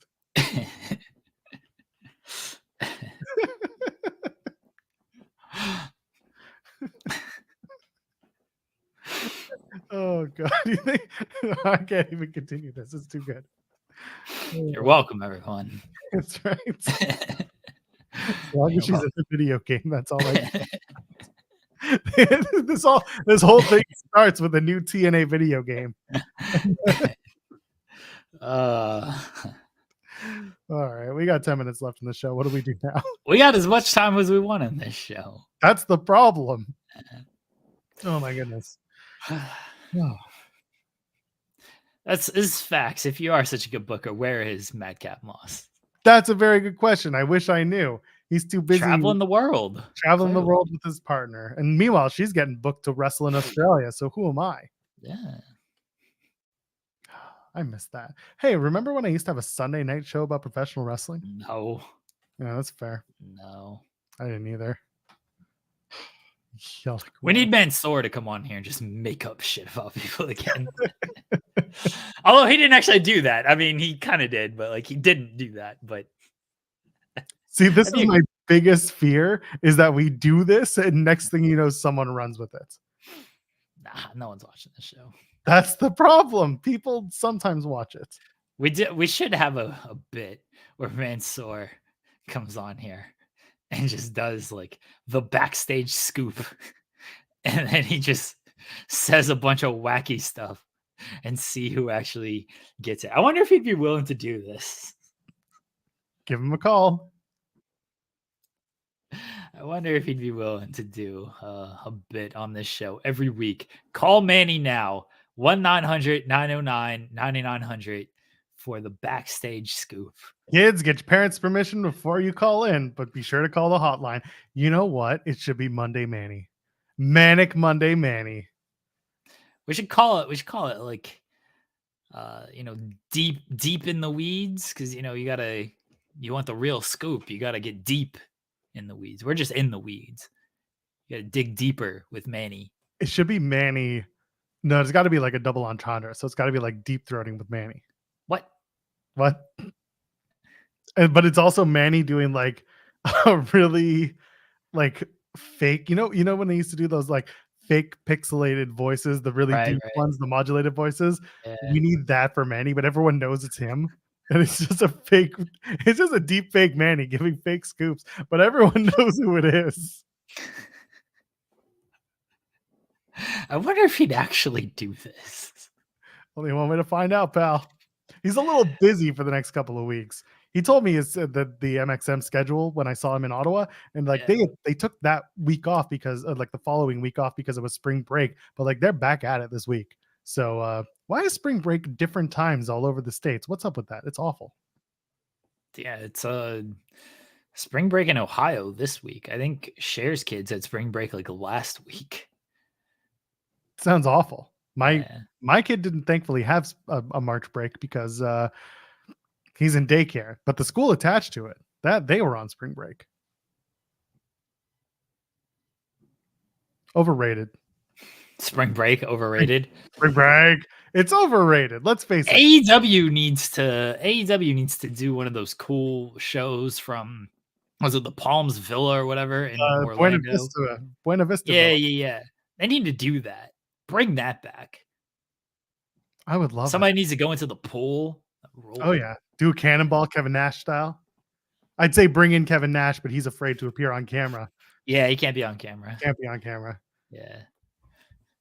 It's against his WWE contract to be on camera. Everything is. I wouldn't. You know what? I know that Sean has mentioned this a lot. You know, if you're not going to pack arenas, then pack really cool venues. And at the same, this is why it's such a cool idea. It's a cool concept. People might pay more attention to the show.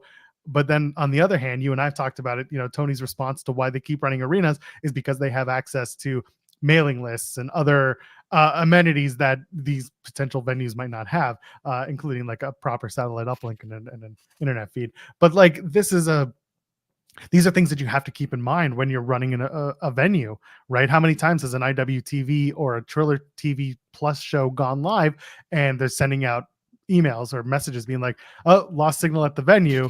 We'll try again later." And it's like, well, that shit can't stand. Yeah, well, AEW's got better funds than whatever Triller. Yes. I'm not is saying, but running. it's not a one-to-one comparison. But my point really is that you have sometimes to put more in place to ensure that things run to your standard operating platform. Sure, but that was the cool thing about the start of AEW. They ran a show from the Jericho Cruise. Like they had the different they did like the different set pieces for shows.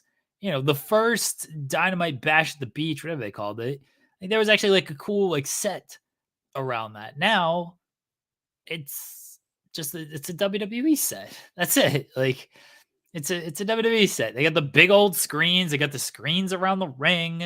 Like there's no like cool set pieces. That was always something I love that AEW did, is the different like set pieces for Dynamite, even for the pay-per-views were fun. Now it's just like, all right, here's a giant screen.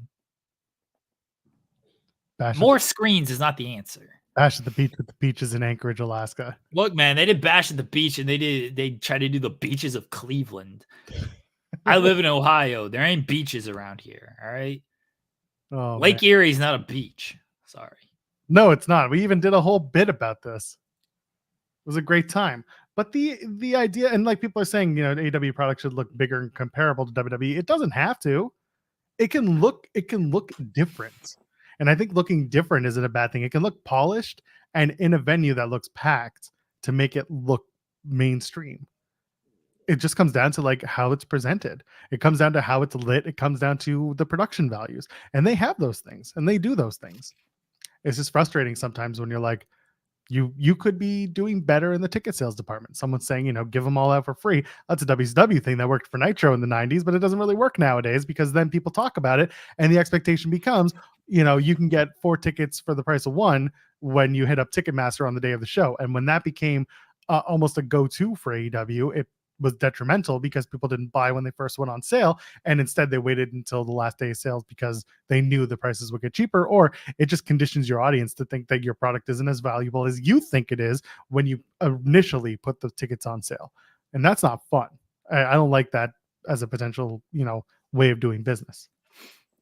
Here's my solution, Joel. Here's my solution. No tickets go on sale. You do the Cartman land on this, all right? One person gets into the arena. That's it. And then people want to go because like, wait, we can't go? No. I need to go to this. Just one person. You got the one person at Dynamite. They're having the time of their life. It's just them taking in the AEW experience. And then people are like, oh man, it's an exclusive. That's how they should sell these shows. Exclusive. Like we're only putting 2,000 tickets on sale. That's it. You can only buy tickets on onlyfans.com/all elite wrestling. An exclusive. I think that's how they should do it. And you can't come. Yeah. Yeah, I knew what you were doing. That's how they should do it. You know, instead of like, oh, we're only selling 2,000 tickets in a 10,000 seat venue. No. We're only putting on sale 2,000 tickets in a 10,000 seat venue. It's not this is all we're selling. This is all we're putting on sale. So you need to be one of these 2,000 people, because if you don't get one of these 2,000 tickets, you missed out. Yeah, we're running a 10,000 seat venue. Yeah, we could sell 10,000 seats if we wanted to, but you know what? Only 2,000 tickets on sale. Get them now. That's how you do it. Exclusive. Have we ever thought about doing, since they took the Raw set from 2017, what was WWE doing for marketing in 2017? And would that work in AEW today? Say that again. So in 2017, what was WWE's marketing campaign? Because if AEW is going to take the 2017 Monday Night Raw set and use it for Dynamite, what was working in 2017? What was working 7 years ago? Nothing. Right? That's why AEW exists, because nothing was working 7 years ago. That's true. It was 5 years ago. It was 2019 when we were really up Schitt's Creek. But like Jeff Valley Driver was pointing out, like ticket sales have gotten better, and we're still working. They are still working on filling those venues up. Again, Toronto, they had sold that out. They sold out what they had put together, and it did well. They're building a really good ticket sale base, better than the end of last year, that's for sure. And like I'm willing to give it time. I'm willing to keep giving it time because they continue to put on a good show, and they continue to kind of build from there. I like the ideas everybody has of, 2000. You sit where you want. You buy. It's a let's call it a $50 ticket. $50 ticket. Wherever you want to sit, get there early. Get to the venue early and get a good seat. If you're not worried about a good seat or whatever, sure, show up a little bit later. That's fine. Yeah, but if you want a good seat, get to that venue early. Can confirm. Getting paid a lot of money for it too. Joel loves AEW. Hey man, listen. They signed Mercedes, and then they said, "How much do you need?" And I said, "What she got." And they said, "Well, we don't have that." And I said, "Okay, double." And they said, "Okay, we can do that." So I'm getting paid very well to do this show and talk about Mercedes Money only. I feel like I'm onto something with my exclusive ticket sales, by the way. Okay, let's workshop that. Let's bring that a little bit further along when we come back on Wednesday and do this show. We'll talk about the ticket sales for Dynamite, and we'll talk about how you're going to basically bring the feeling back. What are the ticket sales for Dynamite this week? I have no idea. I think Quebec City, someone had already pointed out, they're about 4K. And And again, they're going to the Quebec City is a weird place to be on a Canadian tour. that's April 10th, Dynamite. I wish WrestleTix had like an order that I could. Do they not have it on their Patreon? I'm not a subscriber. I thought the company was. Maybe. All right, Collision this week is at 3,500. That's pretty good. Quebec City That's in has, London. as of March 21st, Quebec City is sitting at 3,400. All right, they might get to the 39 that it's set up for. Yeah, they'll hit that 4,000. Well, it's not set up for 4,000. It's set up for 3,971. So let's just round up for the sake of argument and say it's 4,000. Let's be factual. I don't like doing that. They were originally set up for 4,500. They have since scaled it back. See, that's what I'm saying, though. This is where the exclusivity comes in. You set it up for 3,500, because that's 3,461 right now. If you say there's only 35,000 tickets, or 3,500, sorry, 35,000 would be a lot.